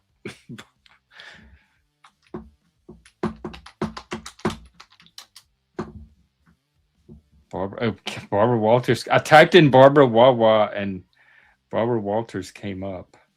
You know what I'm talking about, or Charlie's listening to you. Oh wait, is it? It was a Saturday Night Live skit from Gilda Radner, where she played the character of Baba Wawa.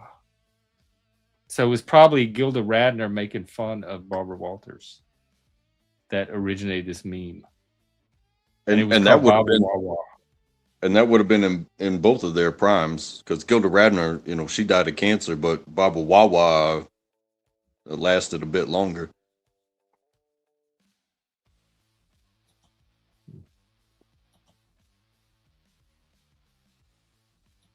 Barbara was always so serious. Keep it going anywhere. Like she took her job and delivering the story very serious. Well, that's probably part of the joke. She was funny because she was so serious. She was so serious. She was funny. It was the most comical seriousness in history. It was all part of the bit. And it's beautiful, you know. I see it as beautiful. You talking about SNL characters now? I don't know any. We can. Who's your favorite? Well, I used to Mr. watch Robinson. SNL a bit there on YouTube, but never watched it on TV. Do you have a favorite character or one that made you laugh the most? Oh, they were like in the what's that guy? The fat fella, Who? the fat guy. He died young, 34 or something. John Candy or Belushi? No, he was fat. And again, I think they were both God. fat. Chris Farley. That's Chris what Farley. that's what when I said John Candy, I was thinking of Chris Farley in my head. Chris Farley. Yeah. Well, there's loads of famous actors, comedians that started in SNL. Yeah, there is a lot of them. Will Ferrell. I used to watch so Eddie much. Murphy, Mike I used to Myers. watch every day after school. I got out of school before my brother and sister, and they had just added Comedy Central to the cable lineup, and I would watch reruns of SNL and Kids in the Hall, and Yeah. whose line is it anyway?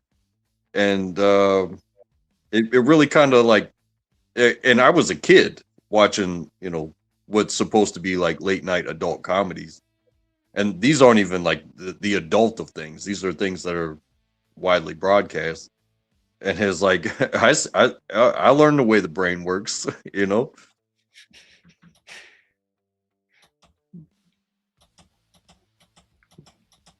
Yeah. Well, you learn quick when you're You were younger. playing this I think when after you're old- school? This was like your after school content. Yeah, that was my after school content. Like Chris Farley screaming at some kids talking about, you might wind up like me living in a van. The trailer by the river. Yeah, down by the river. The salesman. Yeah.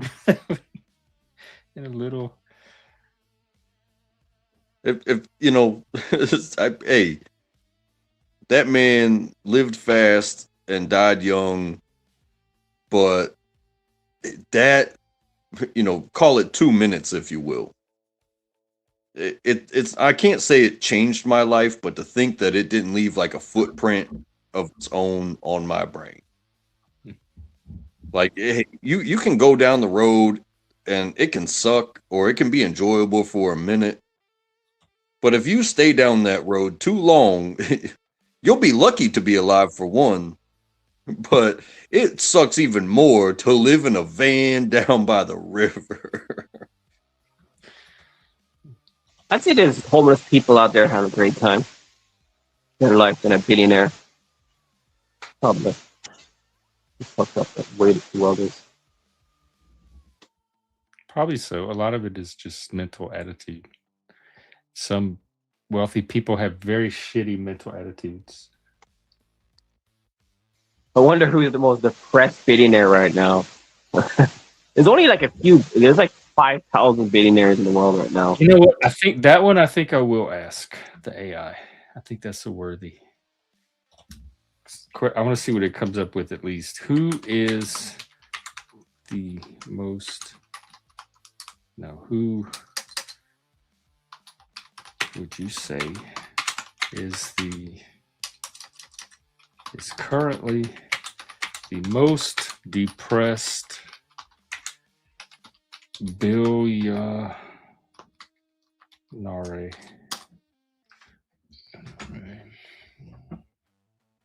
It's thinking, because it's going to know all the billionaires and it's going to be able to analyze. It's lecturing me on actual depression and how to take seriously. Oh, so you shouldn't critique depression because they have. You shouldn't critique billionaires because they have depression. Yet they're going to sell you a drug that's going to break your bank to get you out of depression. But then you'll just be living not depressed in a van down by the river. James Packer. I don't even know who this guy is. That's the one he gave me because it says he has a history of depression and mental health struggles. So that's what it did. It like looked up the billionaires and said which one already has an existing history with depression. And it came up with James Packer, Australian billionaire investor. I wonder why he's. I don't wonder even know. even how somebody even gets diagnosed by AI as depressed, other than a statement that maybe somebody made, because, um, Jeff Bezos has been divorced. He's Elon apparently he's Musk. publicly discussed his struggles. That's why it's pulling on it. Yeah, but I mean, Elon Musk has a child that is in the public eye that won't talk to him, and Bill Gates got divorced. Donald Trump might be a bit depressed now. So apparently, giving up billions and losing the person that you spent the entire time building empires with, it doesn't put you down. It's like, oh, you're just a deletable file.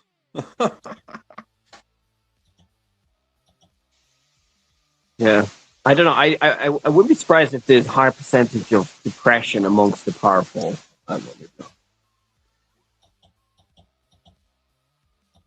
I mean, I swear, if I won the $1 billion lottery, okay, and now I got to pay taxes. Give me $500 million after, so I'm not a billionaire, but you give me $500 million,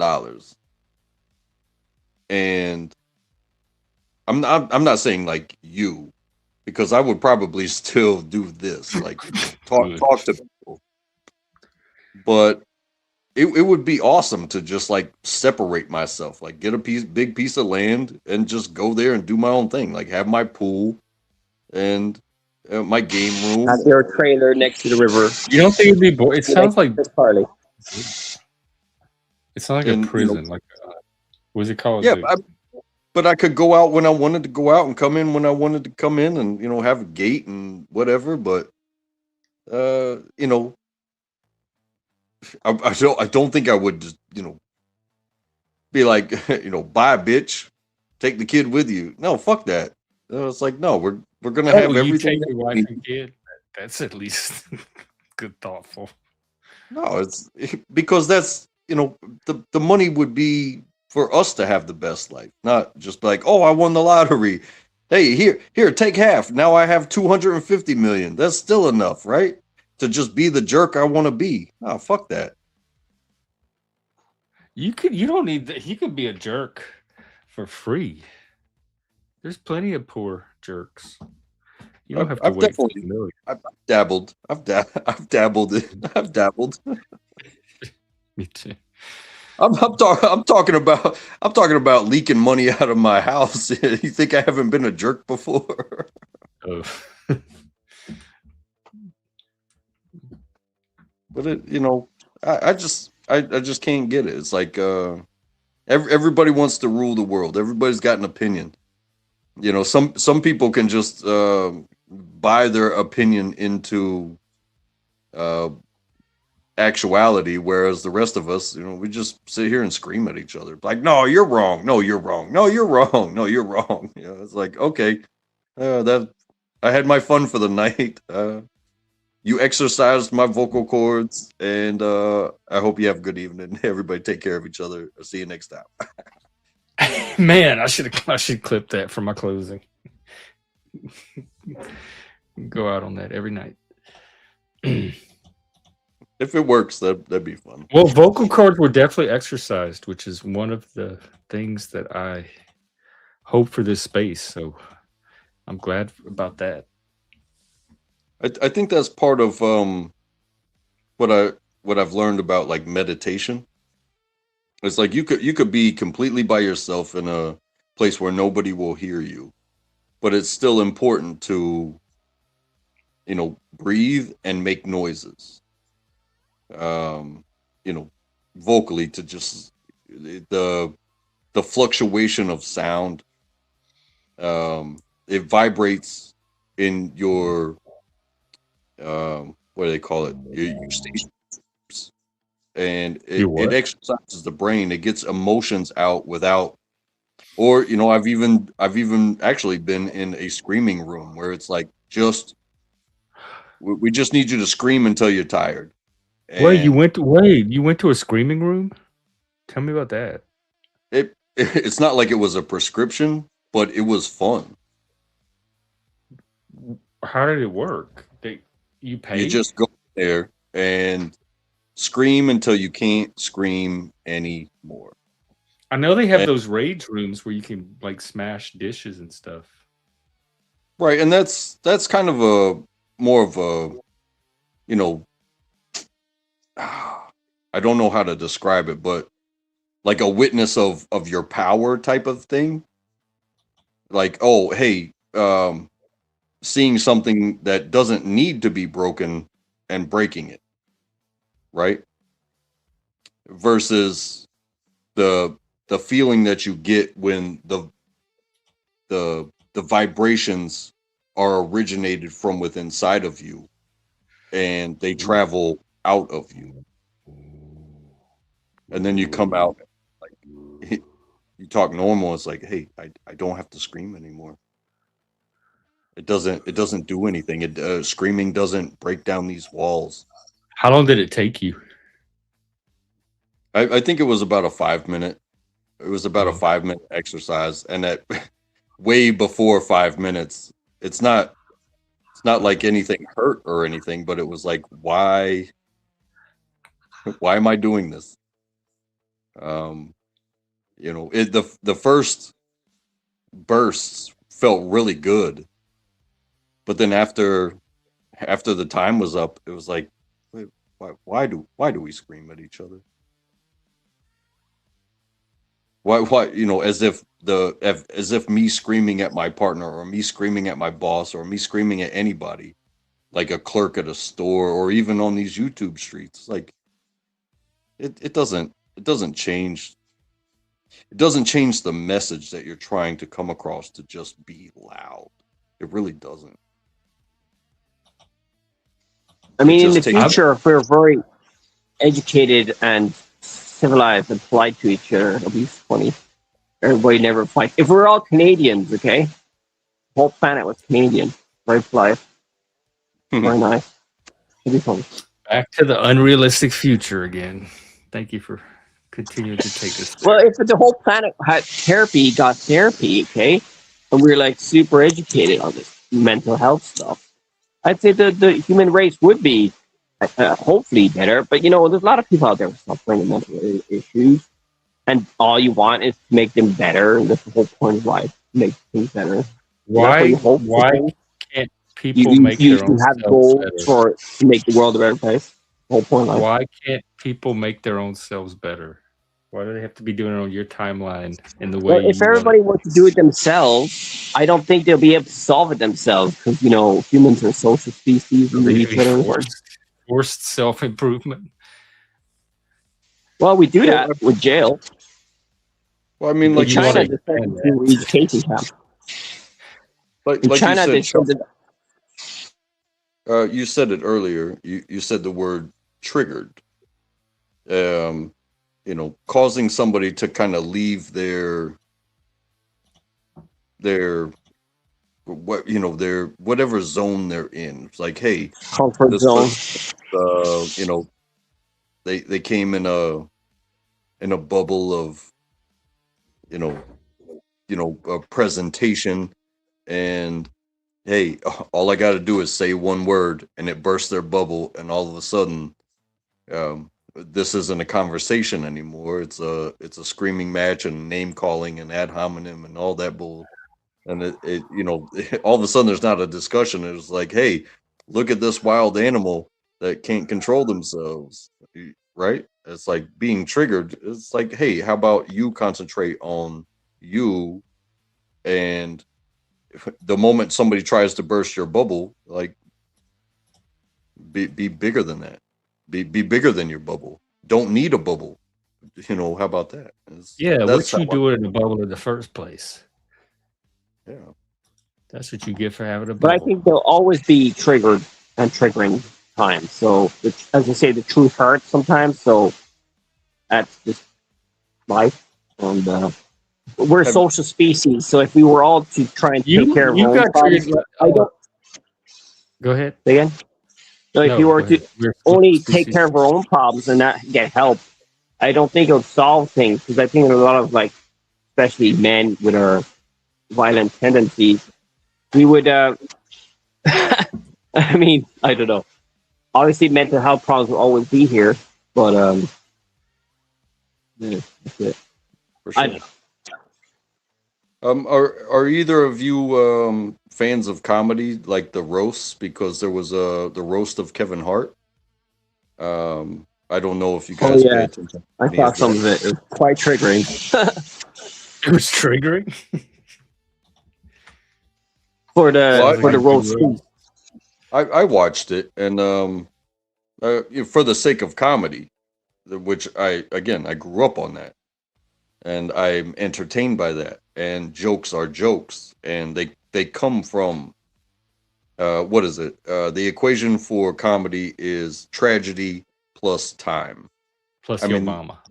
so some of the stuff, okay, it involved race all the way to involve words like slavery and suicide, talking about one of the panelists members' husbands, and yada yada yada. And there were no riots at the show. However, people that are not in the comedy world, they're in the criticism world, decided to say this was, not couth. This We was call them not Karen. right. And it's like, well, why would you watch a comedy show without the intention of laughing? How can you be so critical of a joke when clearly the person that the joke was about was right there and laughing? Who are you to criticize what is funny or not funny to anyone else? For instance, just when it comes to like serious stuff, if there's nothing you can do about it, how serious is it to you? You know? Well, we could all do some small stuff about all the serious problems we face in life. There's always a small solution or a big solution to the problem. Well, no, you can't. You can't. You No, are that's so the biggest problems we big. face in life. Like If my anything dog is the if solution. my dog runs out into the middle of the road right now and gets hit by a car, there's nothing you can do about it. And then 6 months later, I find a way to make it funny. Or all of a sudden, you love my dog, right? All of a sudden, you can't make that joke because you love my dog. You I hate could that. have done nothing. You did nothing, and now all of a sudden, my joke's a bad joke. You feel what I'm saying? Do you But feel? like, sometimes the way they say words don't break my bones. But I think Sticks and words stones may can, break my bones. Words will never hurt me. That was yeah, but Gen X. words are I think words are just as dangerous as physical. Same thing. How? Probably. That's sad that you think that. Words lead to action, you know what I mean? Well, but in the sense of being hurt by them, they have the power you give them. And should we never People talk call me about all the kind of things. I don't let any of it affect me. Why Should would we I do never that? talk about the past? Should we never make jokes? Should jokes be outlawed? Because No, I'm not saying that. I'm just saying that it still hurts you, but you just gotta not react to it in a negative way. But then sometimes you should react to it in a negative way because it's justified.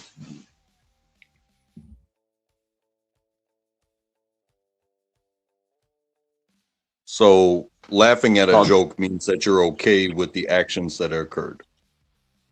No, you can laugh at a joke, but that doesn't mean that doesn't mean you should apply the meaning of the joke. Like you should not be a racist. Goes around applying laugh at meanings a of racist jokes in their life. Nobody. Like hypothetically, if there was a racist joke and you laughed at it, that doesn't mean you should become a racist afterwards.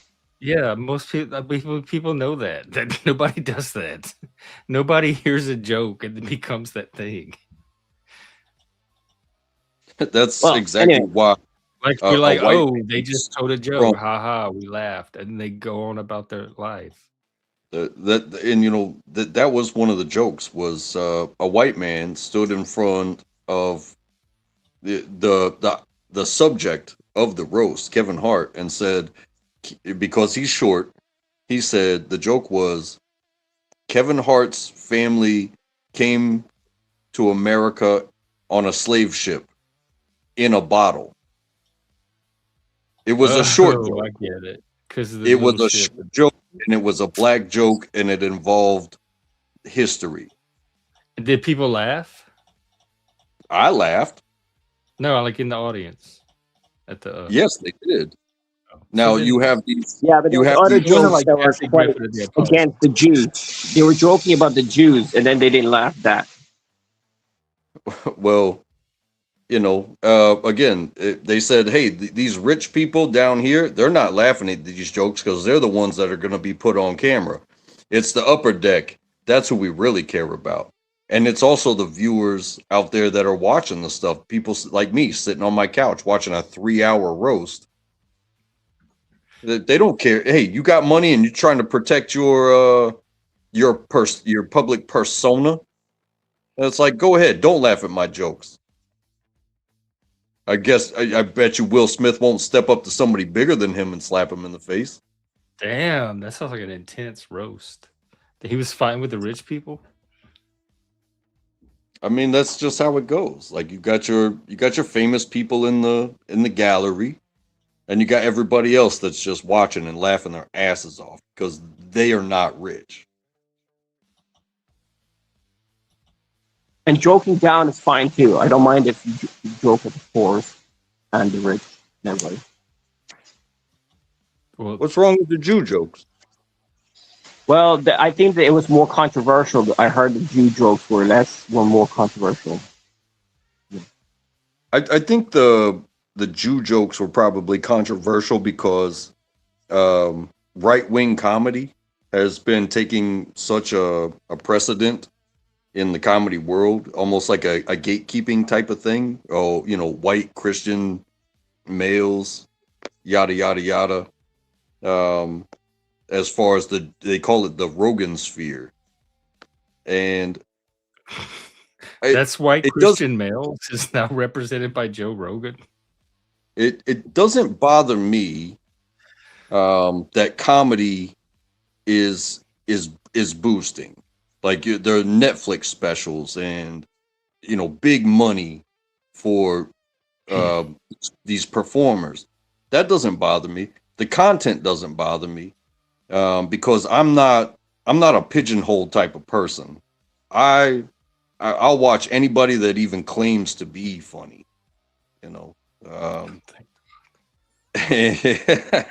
And hey, in the sake of it, because I'm not going to take somebody's joke and be like, oh, that was too political, oh, that was too racial, oh, that was too soon. Hey, if it's funny and if I get the joke, well, then I had a good time. If I don't get the joke, I can't just write that person off. It's like that was a joke,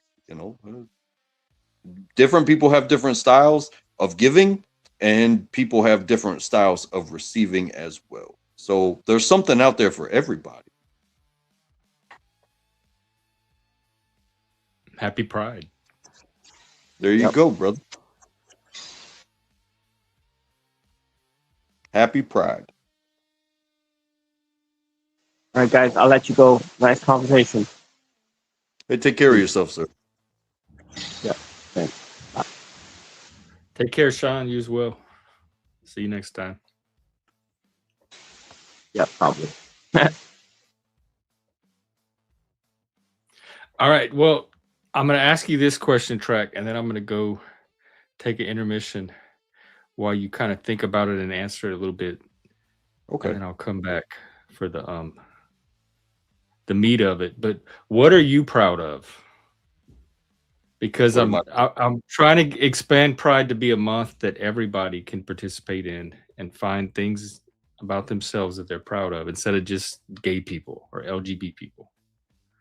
Okay, for sure. So think about that and talk about it a little bit, and then I'll come back. Hey, I I will. Hey, I hate to leave everyone in silence, but I'm gonna take this moment as well to. Oh, I'm gonna use the. well, I'm gonna you want use to do an the. intermission? Yeah. Do a music and. Yeah, I'll do that. I'll think. replay Moose's video from earlier. There wasn't a lot of people around. And then we'll come back. The new Moose video is really cool because he has an, what's it called, a 3D avatar of himself. So we'll watch that again. All right, enjoy Moose. Wish upon a star, and we will be back shortly.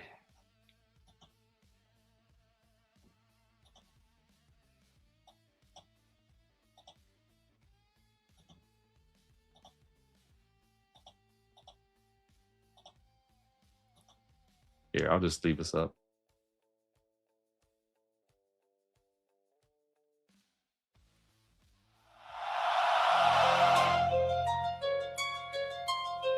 Remember when people used to look each other in the eye?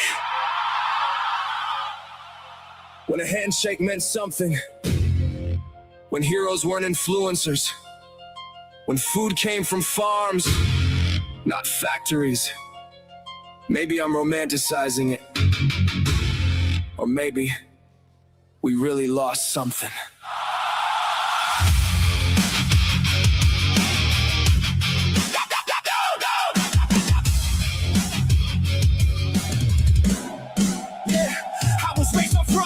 Late nights and fireflies. Now we're staring at blue lights, watching our lives pass by. Everybody got a platform, nobody got a clue. Everybody screaming, follow me, but nobody follows truth. The rich got richer, the poor got divided. Every headline got a sponsor hiding right behind it. Every song's manufactured, every trend's pre-packed. Every rebel got a price tag hanging off their back. We traded conversation for notifications, traded communities for corporations, traded family dinners for endless distractions. Now we're medicating symptoms instead of our actions. And maybe I'm guilty too, cause I bought the lies, I chased the applause, I wore the disguise. Tell me, do you feel it too? That something disappeared, like we're standing in the ruins of everything we love. I'm wishing on a star, trying to find a world they told us wasn't real. Trying to find the spark that made a broken heart still feel. Everything's fake, everything's staged. Everybody's selling something, everybody's playing a part. I'm wishing on a star, trying to bring the good old days back from the dark. The jester sits laughing in the kingdom of ghosts, watching people trade their souls for internet posts. The kings wear makeup, the fools wear crowns. Everybody wants a throne while the walls come down. Nobody grows food, nobody builds homes, nobody knows their neighbors, everybody's alone. The algorithms feed us angle by design, keep us fighting over crumbs while they're taking all the pie. Left, right, red, blue, every side got a team. Meanwhile the people in the middle just wanna live the dream. A backyard, a barbecue, kids laughing in the yard. A future worth believing in, is that really so hard? What happened? What happened to loyalty? What happened to faith? What happened to building something that nobody could take? I don't want your fake faith. I don't want your fake friend. I don't want your fake smile. I don't want your fake trends. I want real people, real lives, real love, real sacrifice. Real sacrifice. I'm wishing on a star. Not for money, not for power, not for who we are. I'm wishing for the things that made us strong before we fell apart. Maybe the dream ain't dead, maybe it's buried underneath the scars. Maybe the good old days aren't gone. Maybe they're waiting for us to restart. I'm wishing on a star. I'm wishing on a star.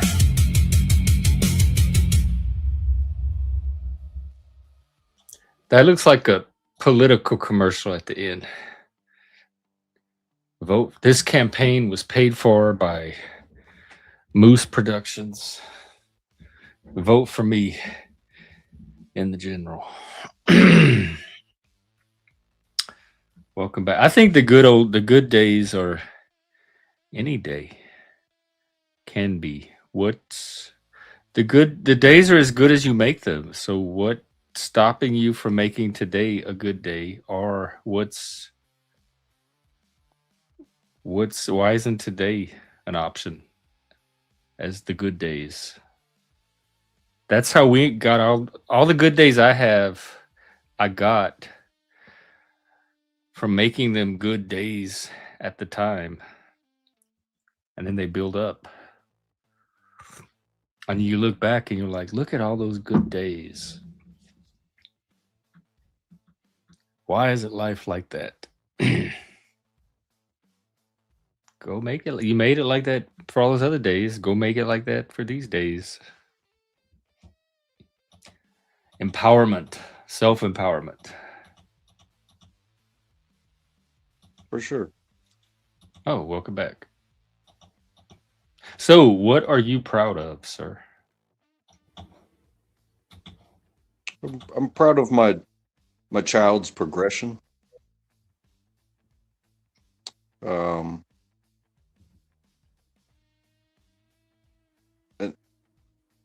I know that, people say like you're not supposed to be, proud of yourself. But Who says that? but I am. Well, it is. Definitely no. It's out there where they say pride comes before the Oh, fall. like that kind of pride, like Yeah. ego and vanity. But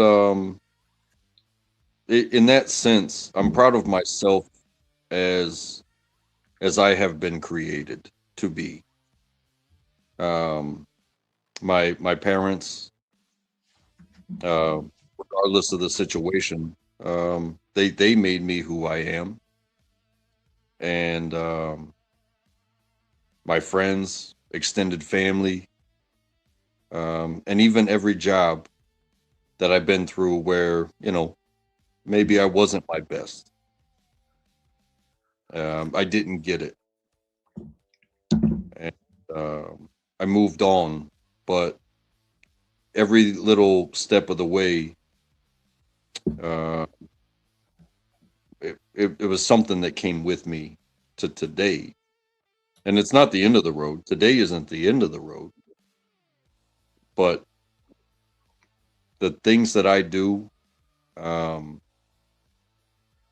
as a parent, when my child smiles and understands a little bit more about this world, that takes me back to being a child.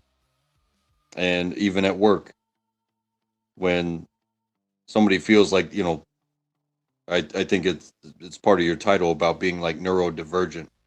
Like you don't want to bring a problem to somebody else because you don't know how they're going to react. Maybe you don't want to deal with the interaction. And I've gotten really good at making them feel comfortable with, hey, no matter what it is, we will solve this problem. Because I've been there long enough. I've been through the iterations, and there is nothing that we can't do together. Even if we have to go get more people, we will build the team that will fix that will answer the question. It doesn't have to be a problem. You understand? It's like, oh, well, it's a problem. It's a problem. It doesn't have to be a problem. It is just a question seeking an answer, and that will be an education for all who participate. So I'm proud of even that type of mindset at this moment in my life. So if I have to be proud of something, it is the willingness. It is the education that I've received, but also the willingness of those who are brave enough to even ask questions, and that I get to be part of the answer. That was all good stuff. I love this new this is way better than gay pride, individual pride. I love hearing all the reasons to be proud that people have. Well, there's so much. This is the way to do pride. I think this is the new pride. Well, I I'm just I think it's important. Like you know, you have to start somewhere. You know, head, shoulders, knees, and toes, and everything in between your legs and all that. It's a self-learning lesson. You need to learn about yourself before you can step out into the world and interact with others. In any But sort of that's way. one way. That's one of the ways we learn about ourselves is through interacting with others. And the less of that you have, I think the less, or the more of that you have, the more opportunities you have to know more about yourself with each person you interact with. Right. We are, as individuals, we are small, short, or we are tall. You know, we are large and small. We are strong. We are weak. We are smart. We are maybe not so. But put everybody together, and it's like, hey, there is no team if everybody's the quarterback.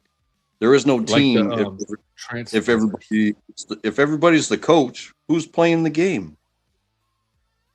You know, all of it. handshakes mean a lot. They do. They do with me, but I think that's a certain type of person. I'm definitely a handshake.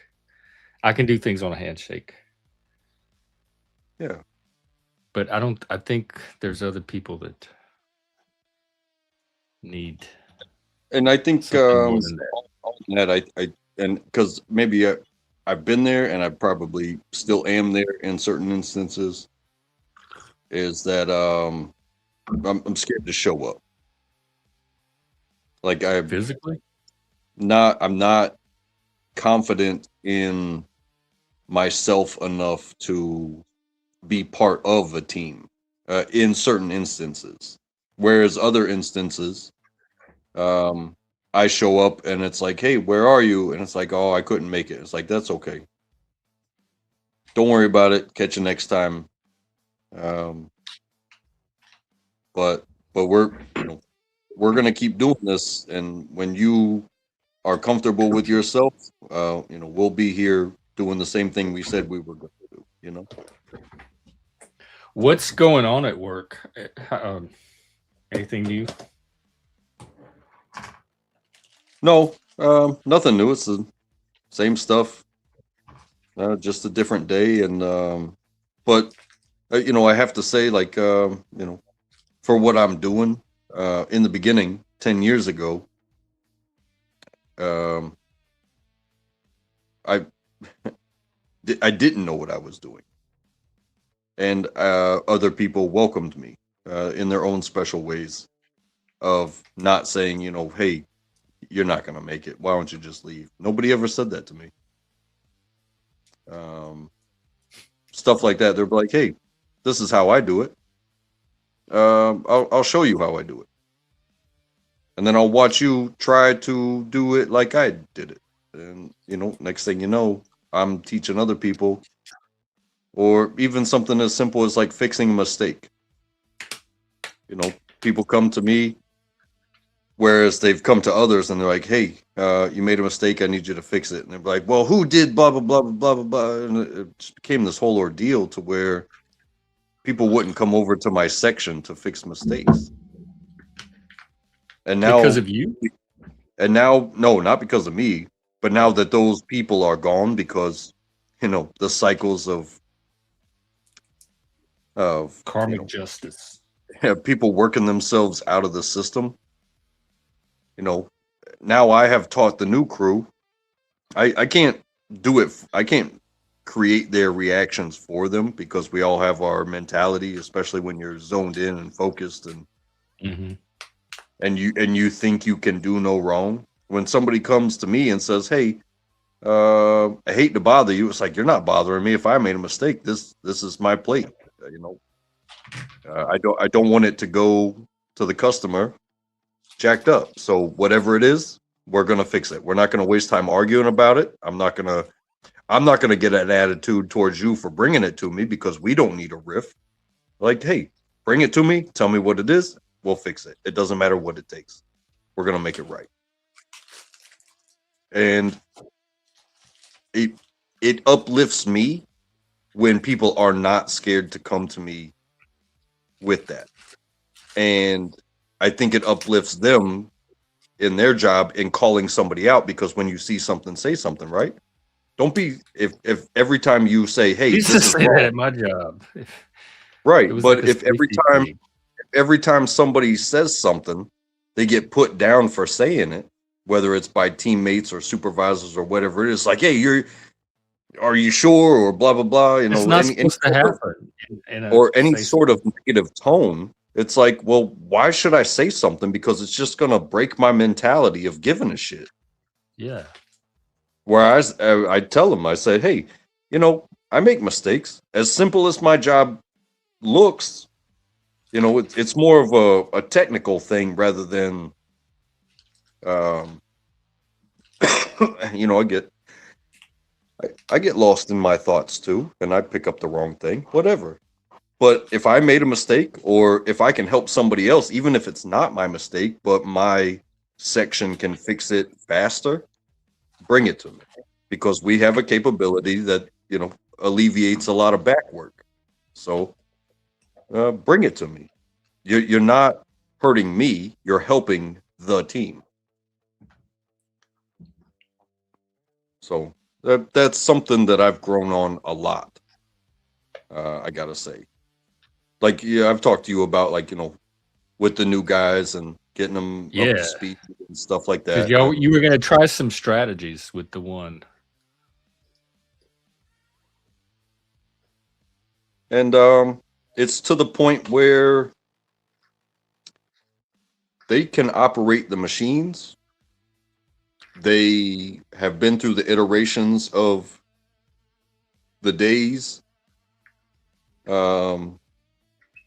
as far as, you know, what's assigned to them and the expectations. But, you know, I really can't be responsible for their mentalities. I can't do it. The only Well, thing no, I can nobody do, did. the only thing I can do is be an example. So when somebody brings an error to me, I smile, I say, hey, what is it? And then we get down to fixing it. We don't sit here and bicker back and forth. I don't argue about who did what, or, you know, who made this worse or who made this harder for me, even if it does turn into back work. If my mistake is underneath theirs, well, then I have to undo their work and fix my mistake, and then I will rebuild their work. That's just how it goes. But the longer you get mad about things, it destroys your mentality, and it makes you wonder why you even show up there in the first place. So solving problems rather than getting mad at problems, you know, it's come some ways. Oh, bless you. Thank you.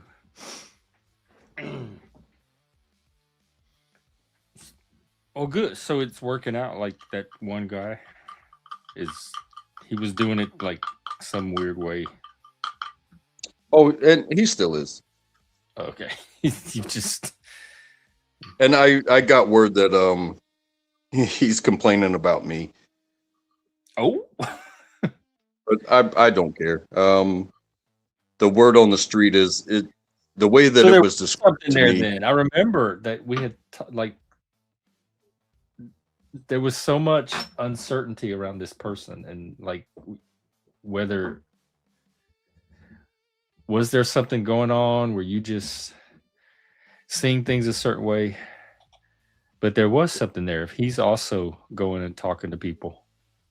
Yeah, and that is quite all right, because everything is on camera, and the way that it was described to me is, oh, it's just petty bullshit. And it's like, fine, I don't care. Let it be petty. Your It's got nothing instinct to was do. onto something, or your intuition? It's the same shit that happened with other people. It's like, hey, if you don't communicate with me, and then you want to talk about what I do and don't do, yeah, that's fine. Go ahead, run your mouth behind my back without talking to me. And now this person, when I work with them, it's like, Well, it's like, hey, and it can't even be. It's not even hey, this is what happened today that triggered me to be upset. Every day this dude works with me now, when he comes in, he's already upset. Like you can, it's visible.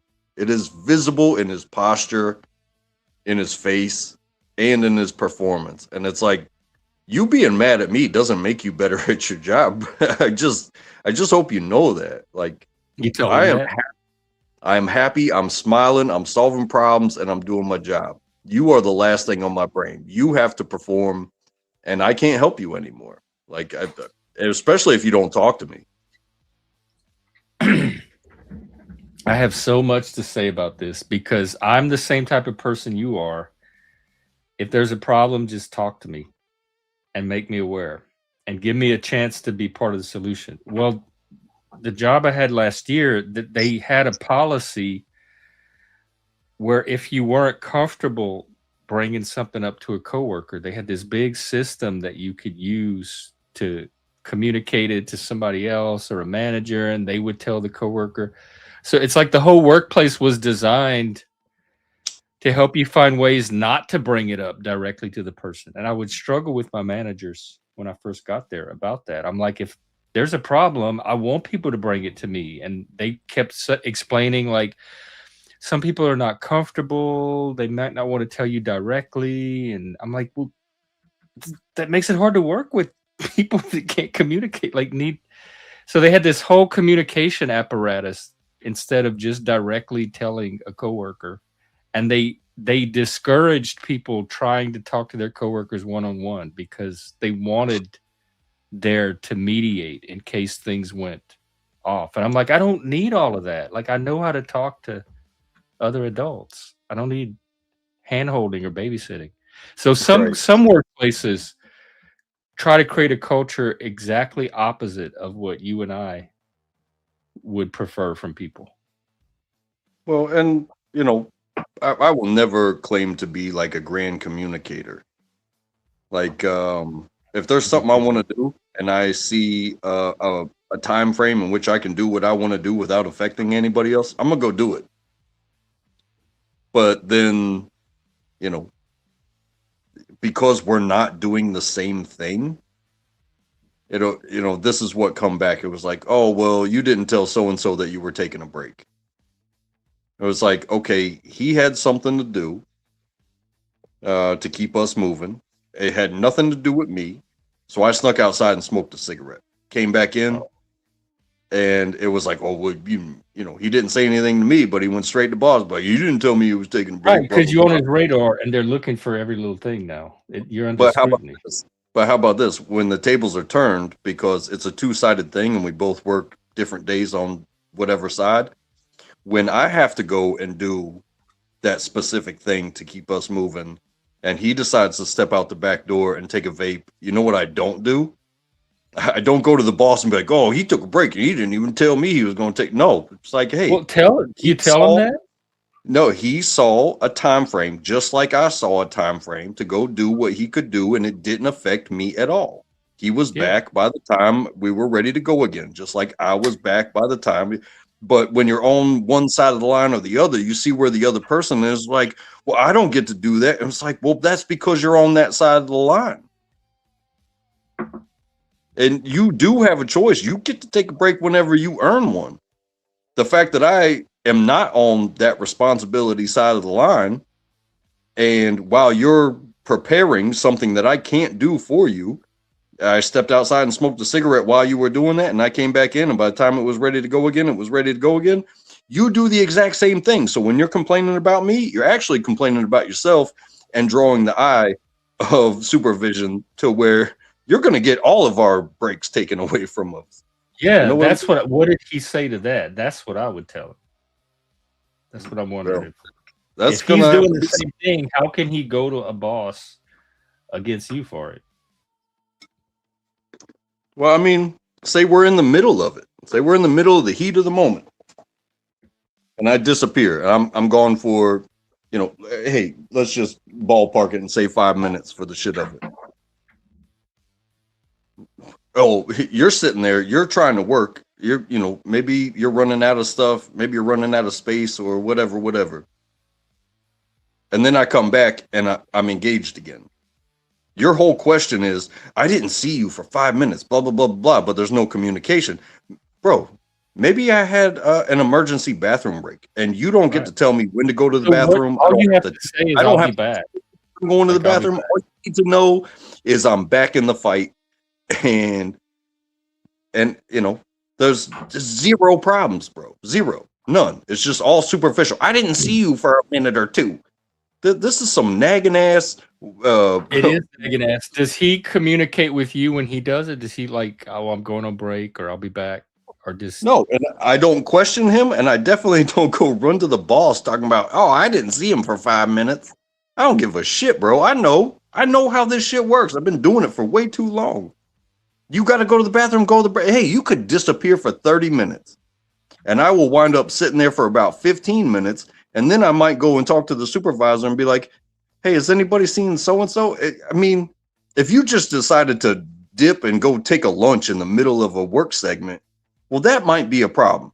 But if you got sick or you got an emergency phone call, or if you just straight up had to leave, as long as you did so appropriately, because I don't think anybody would just leave without telling the supervisor unless you straight up quit, right? Be like, but this guy's not the supervisor, yeah. right? Oh, no, He's just no. a coworker. Yeah, he's just a teammate. But it's a two-man I team. can understand wanting to be informed. Like if the teammate has to step away, it's courtesy to let the rest of the team know. But then he's not doing it either. And that doesn't. It does. Hey, I have disappeared on my teammates before because I've had issues to where at least I told the supervisor like, hey, something's come up and I need to leave right now.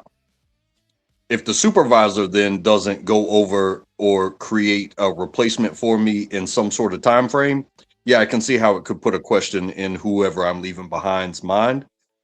I don't, depending on what it is, I don't owe them an explanation. If I gotta go, I gotta go.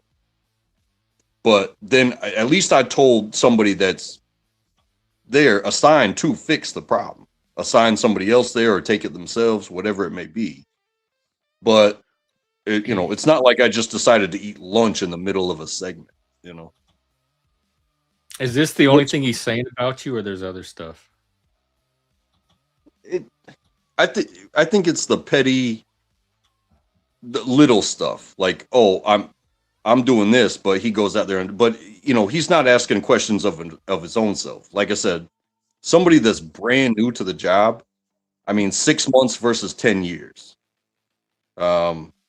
I know when I can get away with something, whether it be 30 seconds or 5 minutes. But at the same time, I'm not, if I got to go to the bathroom, I go to the bathroom, no funny business, come back to work. Ask a coworker permission to go to the bathroom. I might tell him like, hey, I'll be back, or hey, I'm gonna run to the restroom, I'll be back. But I don't have to run it to anybody. Especially when, and this isn't a pride thing. This is just a fact of the matter that I am the metric of, what is fast and what is slow in that building. I am the standard. So when I feel like, hey, I feel like things are set up enough and my eyes are turning yellow, I'm going to disappear for a minute and I'm going to come right back. And really not that much is going to have changed. But somebody not paying attention to their job is probably going to pay attention to somebody else more and be like, well, I haven't seen so-and-so in so long. It's like, mind your motherfucking business, dude. You'll see me when you see me. The moment that it actually becomes a problem for you, that I'm not doing my job, you know, that's when you can really have an argument. But you know, if you got to go to the bathroom, hey, You're always stop back and go when to the he needs- bathroom. What's that? I said you're always back by the time that he needs you. I mean, when everything goes well, yeah. Oh, I drink a lot of water at work. A lot of water. And so, you know, sometimes I got to go outside of prime time. And it's like, okay. But it doesn't take that long. It's not like I'm lingering or talking to people or anything like that. It's like gone, bathroom, right back. shake it off. Yeah. So it's just that pettiness. And again, it's like I've witnessed so much. I've witnessed people get, again, when it comes down to the mistakes, the errors. You made the error. And when they bring it to you and say, hey, this one right here is wrong. I just need you to fix that, replace it with the right thing. And they get the attitude. It's like, you're going to stop me from doing what I'm doing, blah, blah, blah, blah. All it becomes an ordeal. And it's like, Is your it doesn't have to be that way. But those people are gone. Those people that have been like that in the past, they are gone. But there's this new guy. Does your manager come to you and say, hey, so and so, just talk to me. Why are you doing this, this, and this?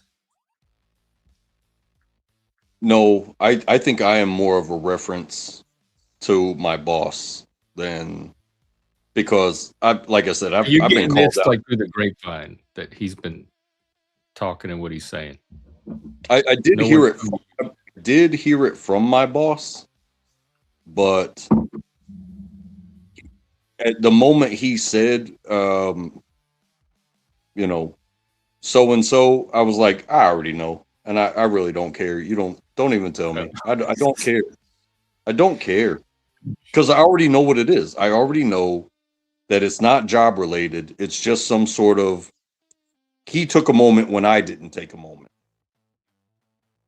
When the roles are reversed, hey, I know I don't get to take a moment because I'm doing this. If he steps out and takes a vape, I'm not mad at the dude. I'm like, get it while you get it. Just come back and be here ready to rock and roll. You know, we're teammates, right? Me and you, Jeff. We're teammates. Like you said, you know, you were going to go and refill your drink or take a potty break or whatever, and you wanted me to explain what I'm proud of. Even though I decided to, you know, take advantage of that and relieve myself as well. If I had stayed and said what I was going to, you know, whatever it was, oh, well, Jeff gets to take a break. Why do I have to sit up here and do this? Right? So it's like, oh, you know, hey, that's not how teams work. We don't all get to do the same thing at the same time.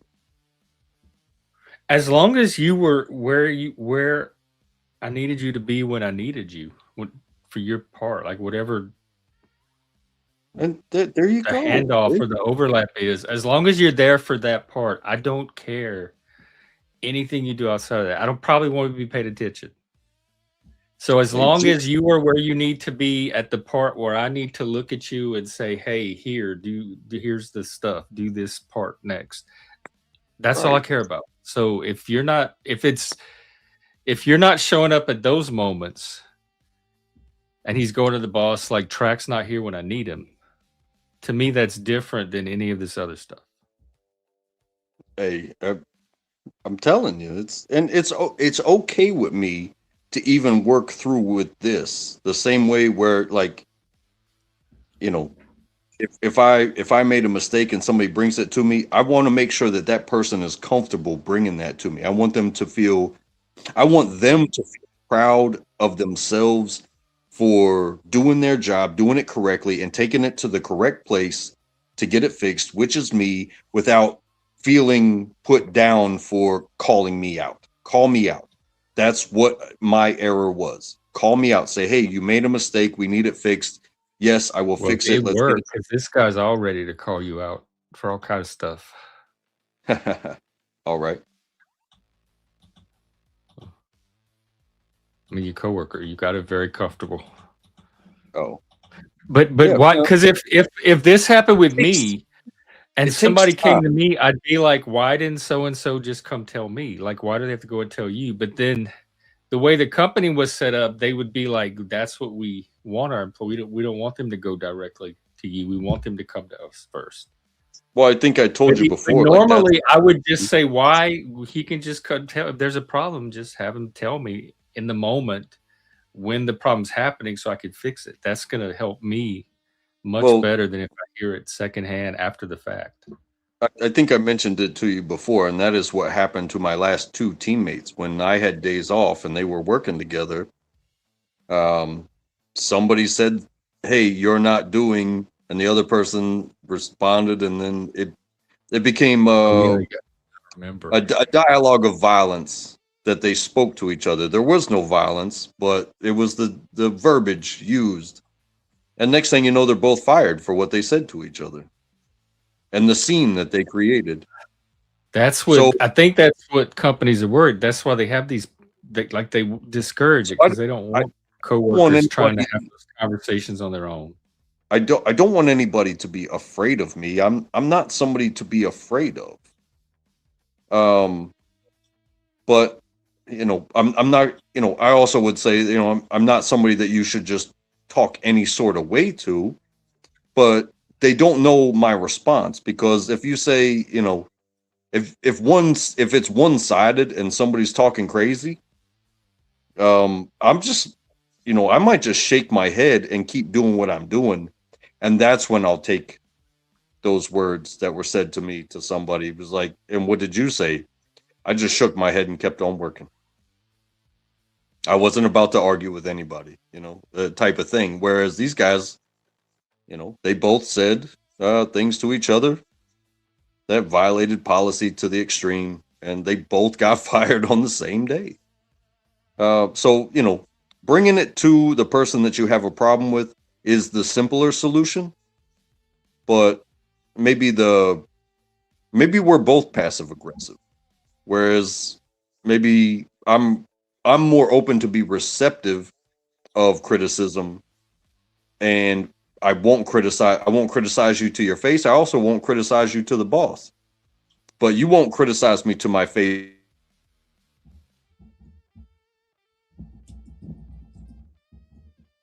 Oh, I'm only ever on the receiving end of the criticisms, which I just kind of smile and be like, maybe if he was better at his job, he wouldn't criticize me so much. But again, experience versus brand new. You don't know the system. You don't even know your own way of, like, hey, I get it. You're trying to like be like me, but being like me isn't run till boss man. Oh, he doesn't do like I do. Well, I don't do like you do because what you do isn't what I taught you to do. You want to do your own thing, do your own thing. And when you get called out for performance, don't point your finger at me, bro, because it's all on camera. yeah. I don't. Regardless of what the policy is on a personal level, if you, it's gonna be very poorly received if you have a problem with me and the first person I hear from is a boss instead of you. Like our trust, my ability to trust you and work with you from that point, because I never know what little secret thing that's a problem that you're not communicating. We don't have that free and open, like collaborative rapport built, and we never will. If I know that you have problems, but you won't talk to me about them, you'll go to somebody else before talking to me. It impacts my whole ability to trust and work with that person. I gotta say, for having been stagnant in the position for a while, that doesn't even bother me. Like, I'm not going to, because having had the conversation about ethics, to somehow intentionally not perform because I don't like you, because I don't trust you, or whatever, that's an ethics violation. So if I give 100% all the time, whether I like you or whether I trust you or whether you talk shit behind my back, means even when you don't like something that doesn't affect you at all, and everything's recorded, again, your complaints will go straight to the camera. And the camera will say, he was right there. He was right there. He was right there. So you didn't like him having sneaking out and having a cigarette. Well, you had to put numbers on the back of a sheet. But when it came time to work, he was right there. And then when he had to put numbers on the back of the sheet, you snuck out and had a vape. But you don't complain about your own self, do you? I thought his complaint was that you didn't tell him. Not that you actually took it, but that you did it without communicating. So he didn't know where you were. That's why I'd asked if he communicates with you when he takes his breaks. And, in the beginning, I kind of alluded to these things, but I also come from a different world, whereas, hey, we all may not get a minute, but when you get a minute, use it to the best of your ability. For instance, hey, I got to go to the bathroom. Do I have to bring the whole team with me, or can things continue to move while I go to the bathroom and I come back and I do my work? Hey, if he has to go to the bathroom, regardless of what side of the world he's on, I can continue to work, or I continue to prepare, or I can just sit there, pull out my phone, check my email. I'm not worried. I'm not worried about a fucking thing. You know what I'm saying? Not worried about it. Well, that's what I said. It wouldn't even become a problem for me unless you weren't where you needed to be at the time you needed to be. Other than that, I wouldn't even have reason to pay attention And to it. that's why I'm okay with it. It's just when it's brought to my attention and be like, yeah, this guy's, hey, if he sticks around, again, we're talking about months versus years. So if he sticks around for a while, he might just learn something. I think he has the potential, work-wise, to get past this hand-holding idea. It's like, as long as we're both, where we need to be when we need to be there, it's like, hey, if you disappear to handle some actual business, like a bathroom break or a cigarette break while somebody else is, preparing, so be it. But when work's getting done, just make sure wherever you go, make sure you come back come in hot, come in ready. Keep things moving. Just like leave the same way you came, or come back the same way you left, with a purpose.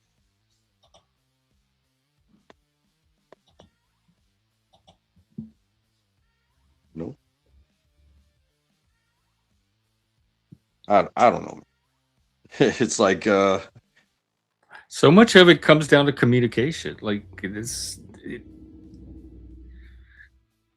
I'm sure, like, how do other teams solve this? I'm sure there's hundreds, thousands of teams all across the world every day that have solved how team members take bathroom breaks. I don't know, man. And there's so much of our job. Like, I would say 90+% of our job is nonverbal communication.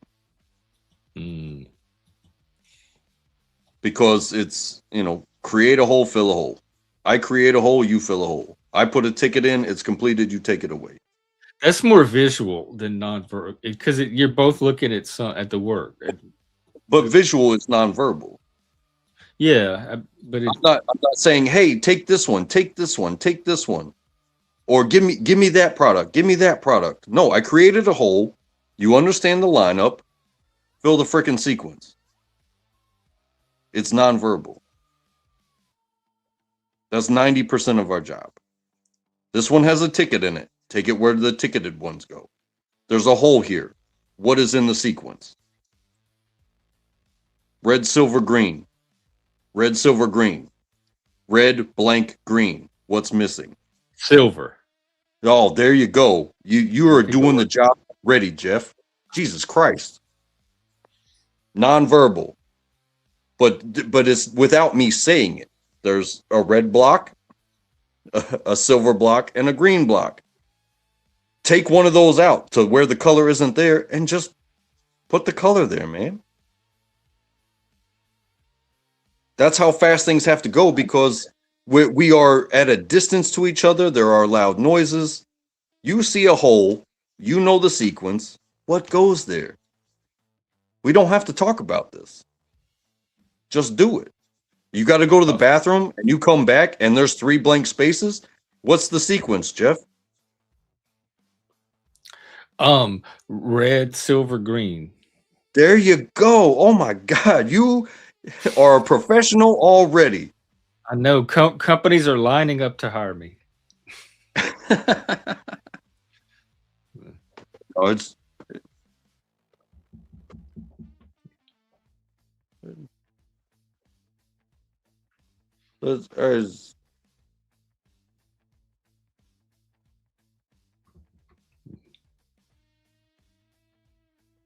I'm happy for my people that I do have as teammates. Regardless of any rifts, I think they all deserve it. I think they all have some time that they need to spend doing it. Realizing why they do it. Hold on. Okay.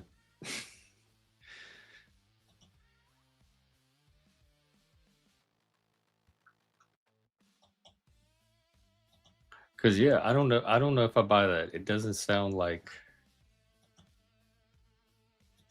he's grateful and appreciative for all his teams. I am. Oh. Because it keeps escalating like every time. I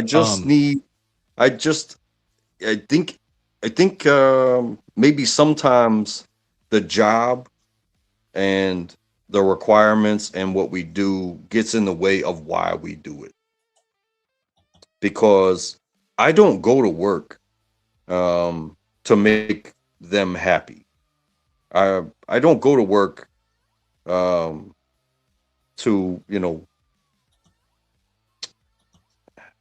fulfill this grand scheme in the business world and the provisions that go out. I go to work to provide for my family. Those coins. Give me those coins so I can bring them home. And hey, if you're on the same page, this little bullshit between me and you doesn't matter. It really doesn't. In fact, getting over it, it'll probably help you out a lot. But see, the pattern that I'm noticing every time we talk is it seems to escalate and intensify. So that's what I'm saying. It's not. I don't think it's something that's going to go away. It's going to reach some kind of resolution at some point. It's working toward something. Well, then I would ask you this: who's working their way out of the system? That I don't know, because I don't know what's going on with the boss. You seem confident in your own security over this guy, which you probably are. You've been there 10 years and he's a few months. I'm not playing games with the boss and getting away with anything. I have to perform. And there are no secrets. How long have you had this boss? How long has the boss known you? Well, the boss has known me for my entire 10 years. Oh, okay. So he'll weigh whatever this guy tells him against what he knows about you. But there's no tricks or anything to the job. I'm not hiding anything. Everything I do is right in front of their faces. And when I say, hey, you know, from the first steps to touching the machine and then the methods and the lineups and everything like that, you know, progress and learn and progress and learn and logistics and one up and one down and blah, blah, blah, blah, blah. That, hey, if you want to be, if you want the respect of the leads and the supervisors and the managers and the people who check and that bring you your errors, mimic me. But, you know, it's something that you have to go through the iterations, I believe. Like I've failed and I've gotten extremely upset over the years.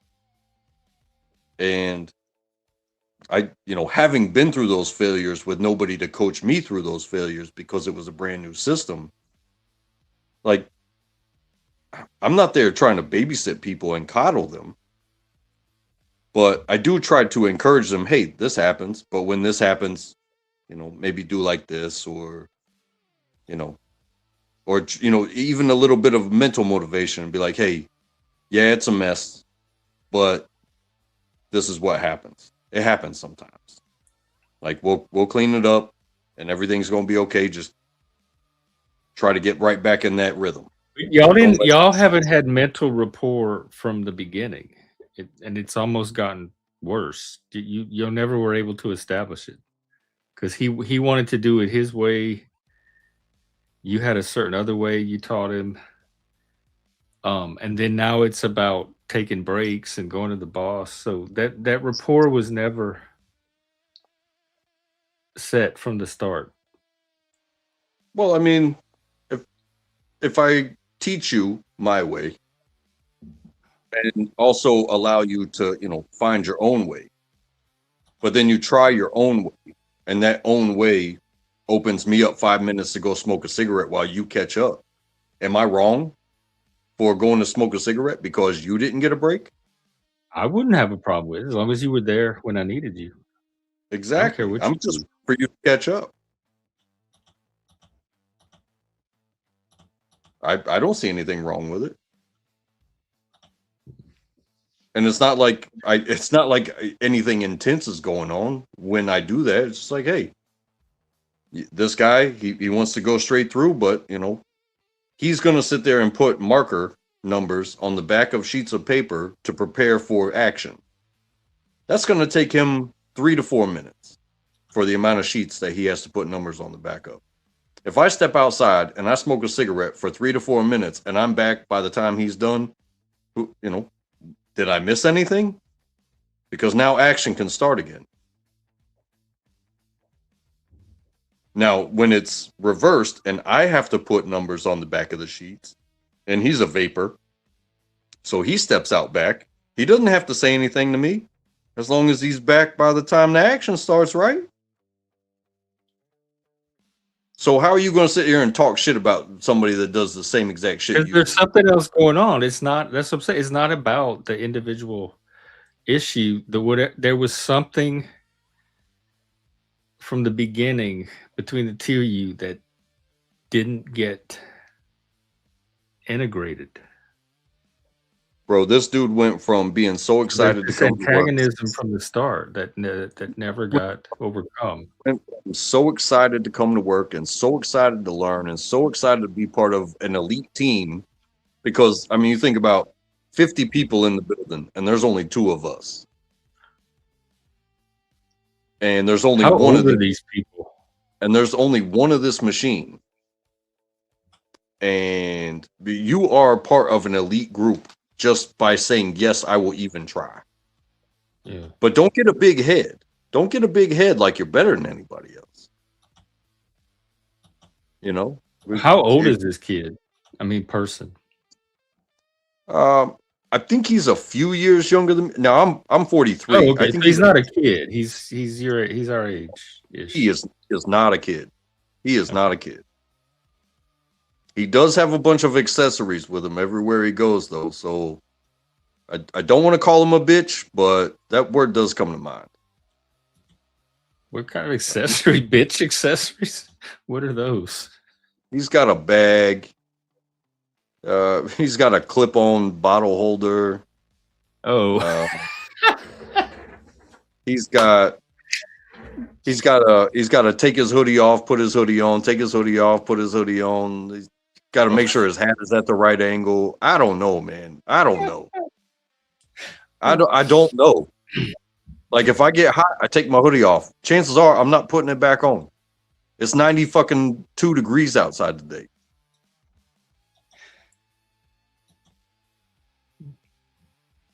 It was 58 going into work. I put my hoodie on.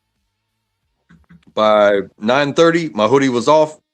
I didn't put it back on. I didn't touch my hoodie again until I put it in the car. And I wasn't wearing it. But if you got to fidget, you got to be so comfortable. There are certain things I will never understand. But I'm not even judging them like that. Just don't judge me. I'm not judging you. Just be there when I need you. I'll be there when you need me for sure. Cut the shit, dude. Run tell that.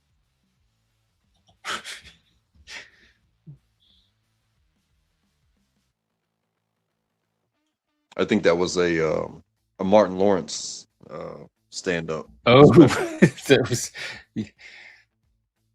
Run tell that. You Run, gonna tell talk shit that. about? What? I think that was a reference to like screaming from the mountaintops. Go ahead, tell everybody. Tell everybody what I'm doing. Go tell it on the mountain. Don't talk about yourself Run, for sure. Tell that. Run, tell it on the mountain.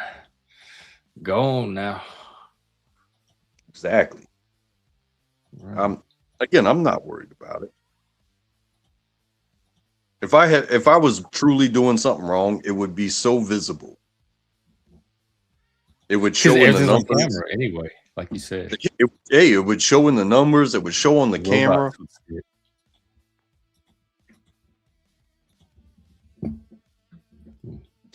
Violations out the yin yang. But no, it's just nobody likes to be called out. I don't like to be called out. I don't mind being called out if I'm doing something, if I'm doing it wrong. But at the same time, you better really be on point yourself. You know what I mean? Because I do again, know what you mean. because we've been down this road before at my job. It's like, cheating the system. Cheat the system. You cheat the system. I cheat the system. You cheat the system. I cheat the system. If you tell on me for cheating the system, guess what? Everybody's getting looked at, and you're going to get caught cheating the system. So if you think that you're going to tell on me as if I'm the bad guy, all of a sudden you just cut off your own bonus too. And we've been down that road. We have been down that road. Somebody decided, hey, guess what so-and-so's doing? But guess what? Everything's on camera. Everything's recorded by the computer. Every button you touch, it's right there in HD in front of corporate level people to be evaluated and be like, hey, stop giving them bonuses because they're just going to cheat the system. And then they're like, well, if you hadn't cheated the system, it's like, no, cheating the system was going great until you said so-and-so's cheating the system. You told on yourself. You called for an investigation on the system, and the system said, hey, everybody's cheating. You dumb son of a bitch.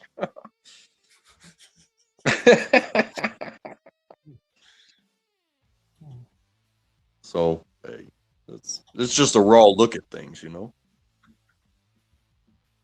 Like baseball players, right?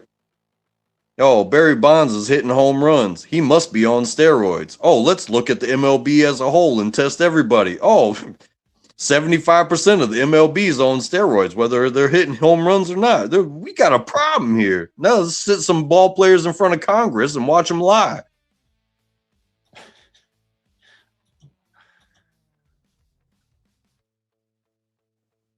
Well, I hope yours is not that as dramatic. Yeah, I'm taking steroids. It helps me drive a forklift better.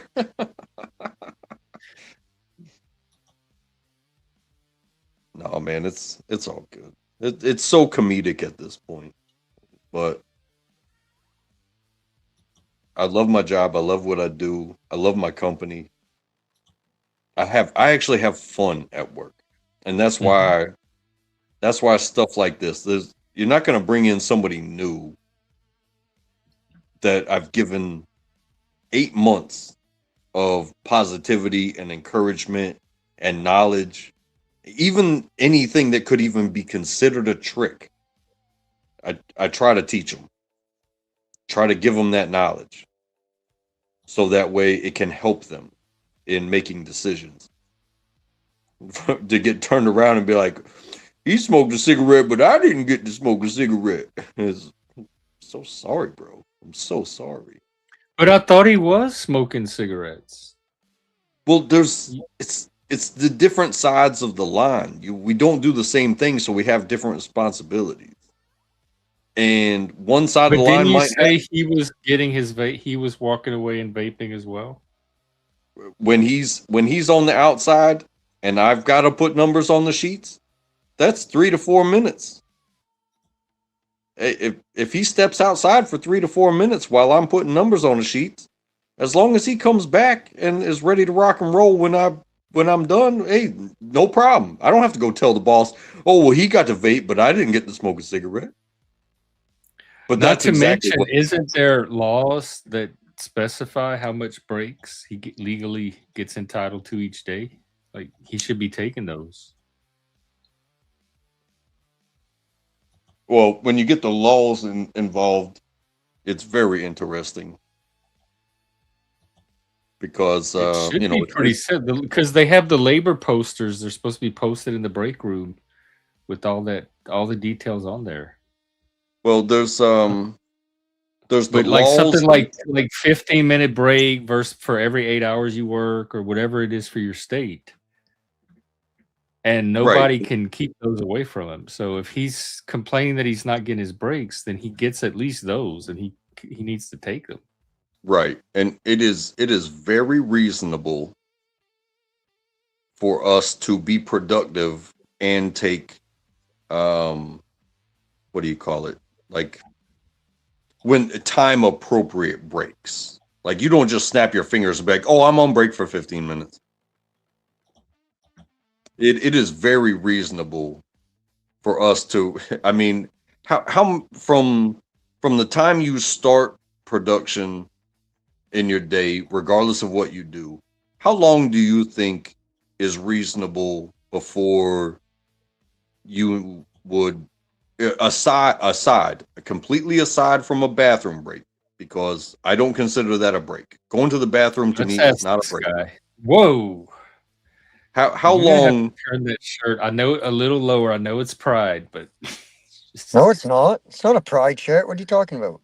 It's hey, I got a neon. That's an AC. Oh, are y'all serious? Oh my god, I feel so, for once I'm the one that feels. That's because hey, working men. Have you ever noticed they're trackable? It's working guys that wear these. What? Ask Leggy your question, because I bet he would have an answer. Okay. The question is, Leggy, on a work day, from start of actual work to when would be reasonable to take like a 15-minute break? All right, so for me, when I worked at the flooring mill, right, we started at 7, we took a 15-minute break at 9, then we worked from 9 to 12, and then had a half-hour lunch from 12 to 12:30. Went back to work till about between 2 and 2:30. We'd take another 15-minute break, and then we worked the day out. So, Hey, and that seems reasonable. Was this a group break? yeah, we all shut down, took a break at the same time. We all went back to work at the same time. Okay. Do you smoke cigarettes? Yeah. So, were cigarettes included or excluded from That's when you your? that's when you smoked your when you took your On the 15-minute break, breaks, your on lunch, the and that's when you smoked your assigned cigarette. break. So, Yeah. 2 hours, smoke a cigarette as a group. Well, I mean, you 15 minutes, so smoke as many cigarettes as you want. Okay, and then 3 hours lunch for 30 minutes. And then another break sometime in the afternoon, probably a few And hours then after that. and then roughly 2:30, another cigarette. And then So that's end of day. 3 cigarettes during the day if you count lunch. You could probably get 2 in during lunch. So our production is different, but if you can work from 7 or 7:30, because let's say 7:30, because that's usually when we can actually get the movement going. So 7:30 to 10. That's reasonable if you have done what you need to do and to get ahead of the game. We can usually take a puff break. I know when we took our 15-minute break, we always tried to smoke 2 cigarettes in that 15 minutes. I do my best as well, but again, when in a certain instance, if you're not ahead of the game and you just kind of got to rush one or smoke half of one, it is what it is, right? Yeah, I mean, it happens. But me, Or I work on a boat, so now I smoke a cigarette after every troll. So, or if it winds up being, hey, this is a nonstop type of thing, it'd be like, hey, you go smoke a cigarette and then come back and then trade off, and then somebody else will go smoke a cigarette and come back and then trade off, and now we've all smoked cigarettes, but the work never stopped, right? yeah, you can do That happens too. sometimes. Yeah. A restaurant, if you work in a restaurant setting, it's a little bit different. Well, I've done that too, so It's a little bit different too if you work in a restaurant setting, because like I know me when we were slow, I went outside. I found any excuse I could to go outside, but more to just fucking. I'm gonna go take the trash out, light a butt out. You walk out the door. I'm gonna go. Take the used oil outside to the waste receptacle. I'll go sweep the yard up for cigarette butts. Light up. yeah. Shit. And there's of course, different industries, different situations, different people, because I've definitely been in a situation where it was like, okay, I've got a job, but my job wound up being, before I got let go, was I'm gonna find every excuse to just stand here and smoke cigarettes. And you don't get any work done, but you definitely get noticed, and it's like, who the fuck is this guy? Does he even work here? And it's like, hey, so sorry, but we won't be requiring your help at the next job. Have I a don't good know. one, I've brother. never heard them words before, so I don't know. Well, I have, and it's very interesting to be like, oh, you can't just do nothing when it's so easy and everybody lets you and gives you cigarettes to just stand there and do nothing. And it's like, oh, wait, that's not how you get, like, keep a job. That's not how you earn money. That's how you get not hired to the next job. Yeah, pretty much. Aren't you in South Carolina? North Carolina. Oh, you're in North Carolina. Never mind, my bad. Leggy, what's up? What's new? What's going on a Friday? Just waiting for the wife to get out of work. Oh, are you waiting at your house or you're at her job? I'm at the job. Oh, okay. Yeah. Are y'all Fuck. eating in? Huh? What y'all having? Well, I ate. My mother, I took the little one over because we both have to work tomorrow. So I took the youngest one over to my parents' house. And my mother had made some cheeseburgers. So I ate a cheeseburger over there. But tonight at my house, which by the way, you gotta remind. Oh wait, no, I got that string cheese I can use. Never mind. That'll work. But Who you talking to? poutine. I'm making poutine tonight. Oh, I still haven't had that. I still need to try that. Hey, And I'm fellas. talking to my oldest daughter. Hey, fellas. I want to Yo. wish you guys the best of weekends, and good talk, Jeff. Always, You as Leggy. well, sir.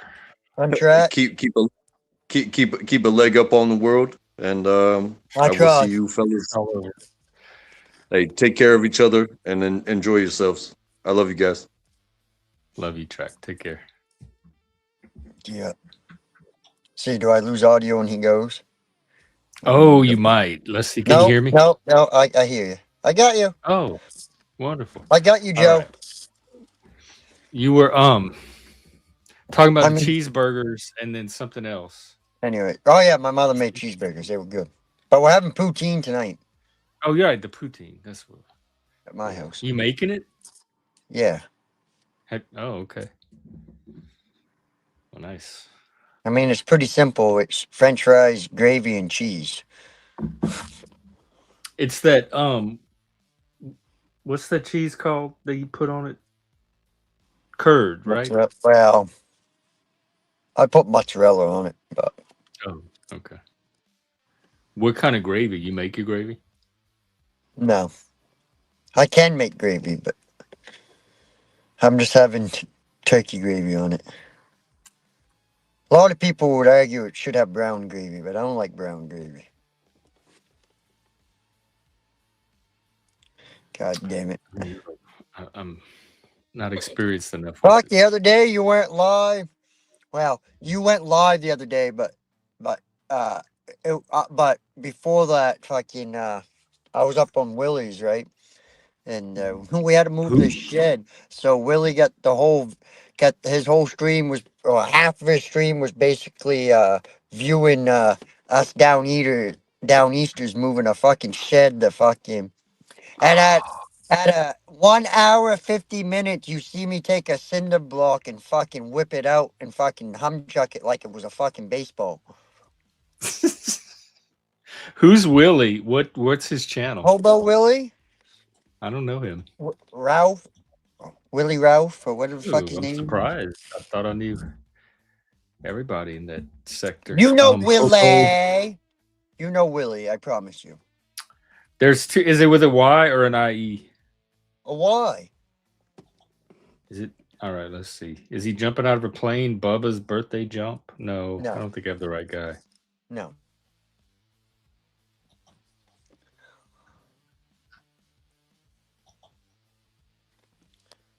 Hold on. Oh, I can't find him. Yeah, well.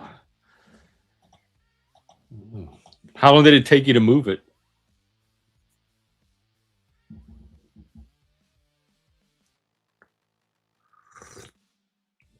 Hours and hours.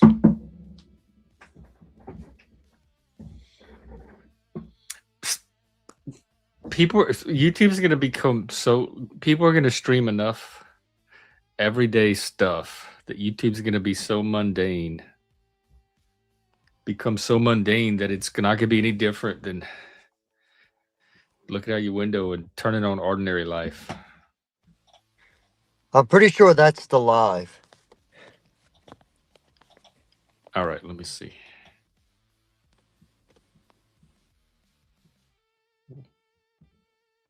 Will they see yes? No, I don't know these people at all. Oh, he looks cool. I like his flag. He's singing. All right, let's see. Yeah. At a minute 50 is when I hum Can check. we? You think we can watch some of it? Is he gonna? Oh yeah, Willie mind won't if- give a fuck. Willie won't give a fuck. All right, let's. At a minute, at It's 1 almost hour engaged 50, you see me fucking. Put some This shit? fucking 2 That's by the 10s cinder under there and make a fucking ramp. Yeah. You got to take them fucking ramps off of there. Which one is you? All right, I'm driving up. I'm gonna Hold take on, you'll see eventually. Hey, Drew, Don't you you go. wait. You can get it on the trailer. Yeah. Oh, you're gonna Saturday morning cartoon it. Who's sitting there in those? Get a pants run and with the red start. socks with the red. shoes? That's my buddy Keenan. Get her Keenan. done.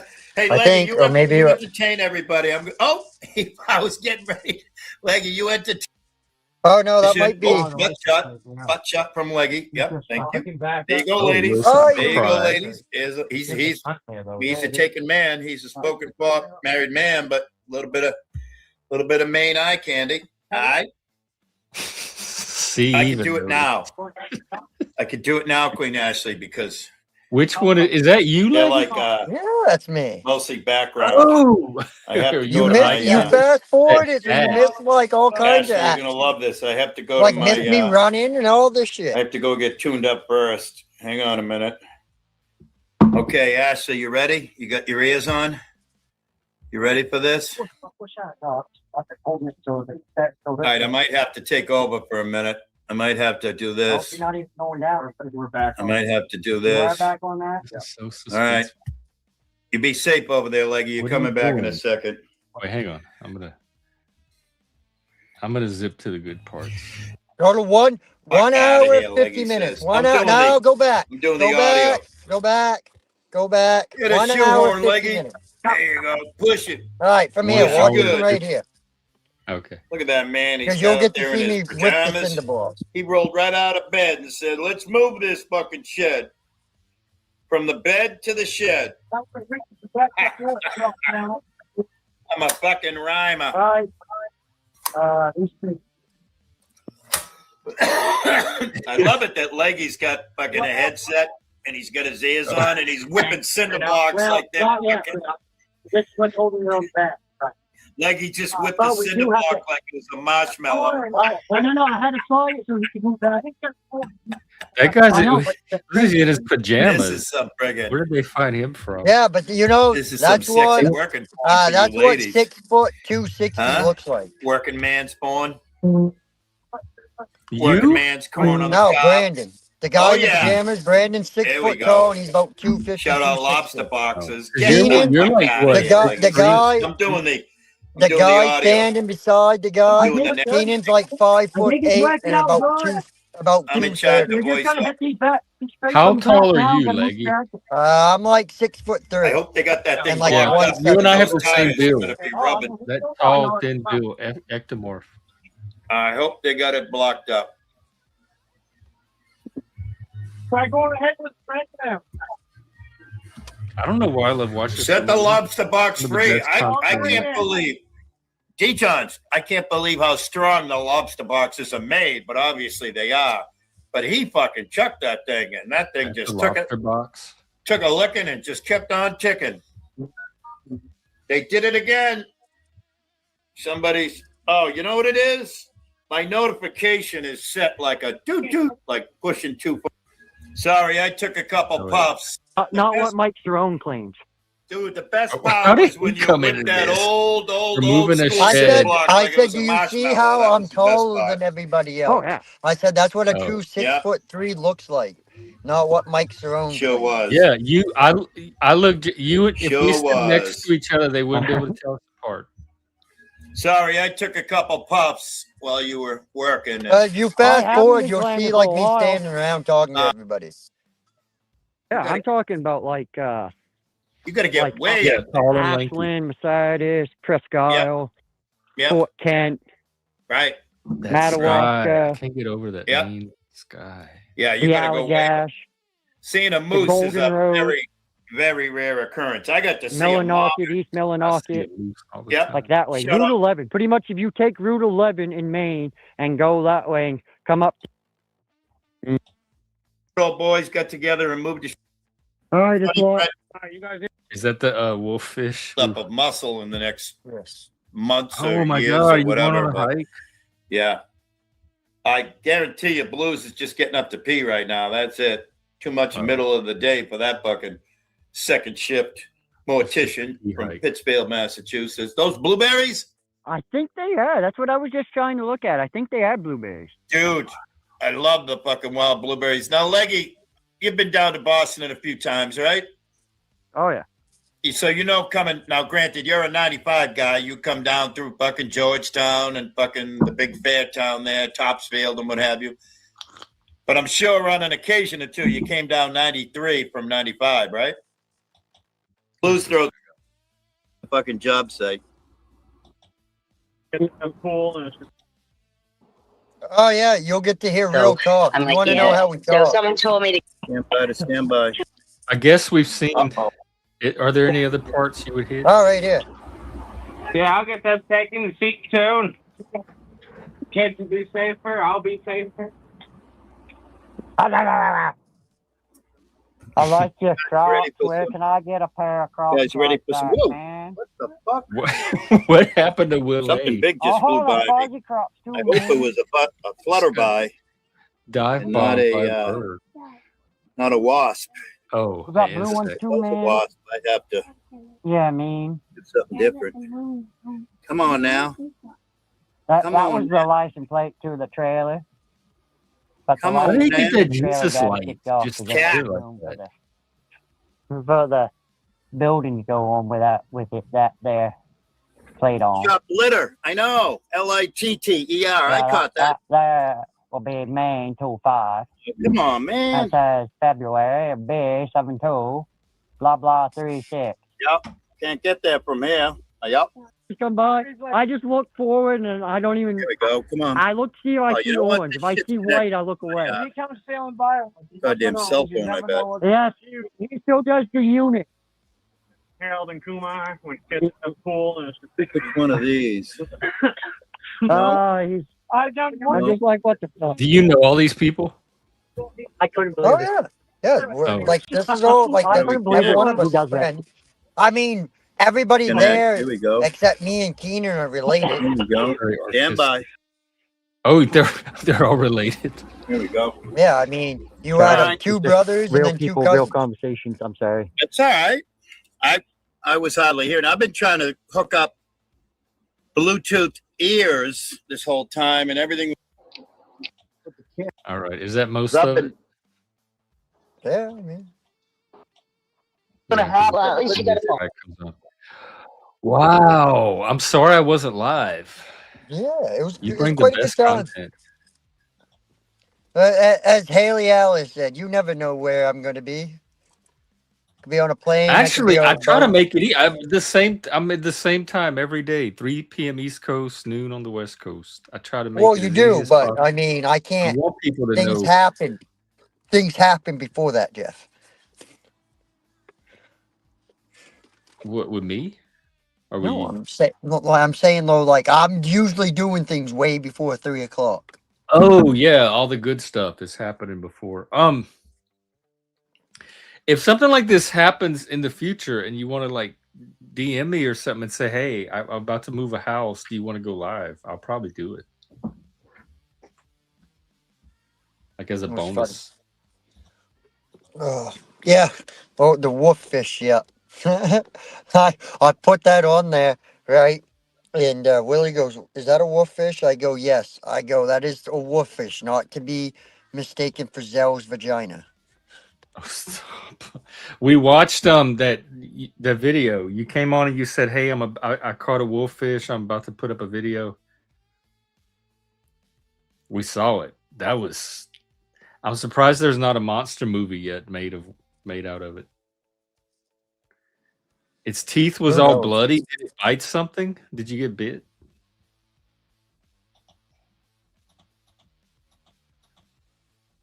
We could watch it again. Go ahead, watch it.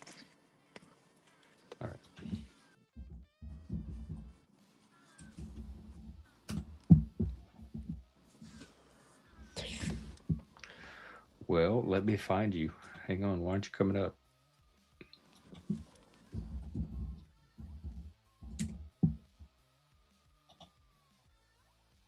Wait, where is it? Club Exile Fishing? Is that it? Yeah. Oh, yeah. Okay. Hang on.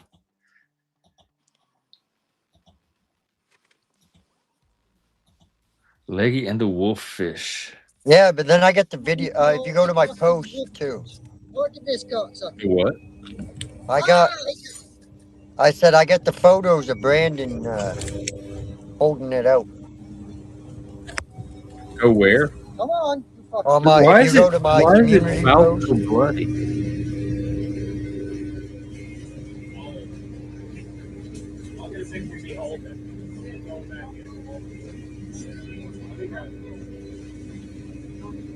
Where's the Fucking wolffish. That's what I was talking about.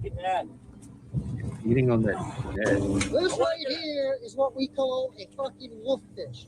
Look at this cocksucker. Ah, he got me. Ah, he got me. Did he get you? no. Oh. Okay, He go bit the where hammer. on your page? Oh, to post. Yeah. All right, here is more wolffish.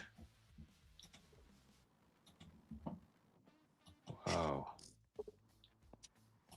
By the way, this guy here is like 245 is what he weighs, like 240, 245. Even so, not the fish. Okay, the guy. Leggy, what is way in the back of its throat? Is that a whole other mouth with a more set of teeth? Probably. Look, that what it my brain stop processing. Stop. Dude, that fucking thing. Process no further. Oh my god. This is an experience that I don't even know if I need to be having right now. Wow. And Brandon, his. All right, I'm out of here. My wife's here. Bye. Oh, okay. Have a good night. Enjoy the poutine and the.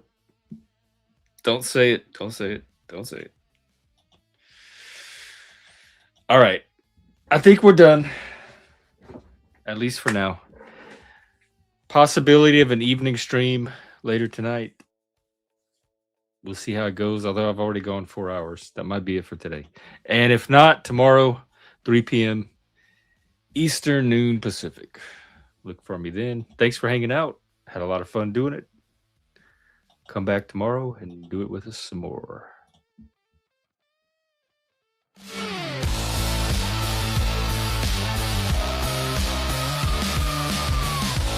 Have a good Friday, everybody. Take care.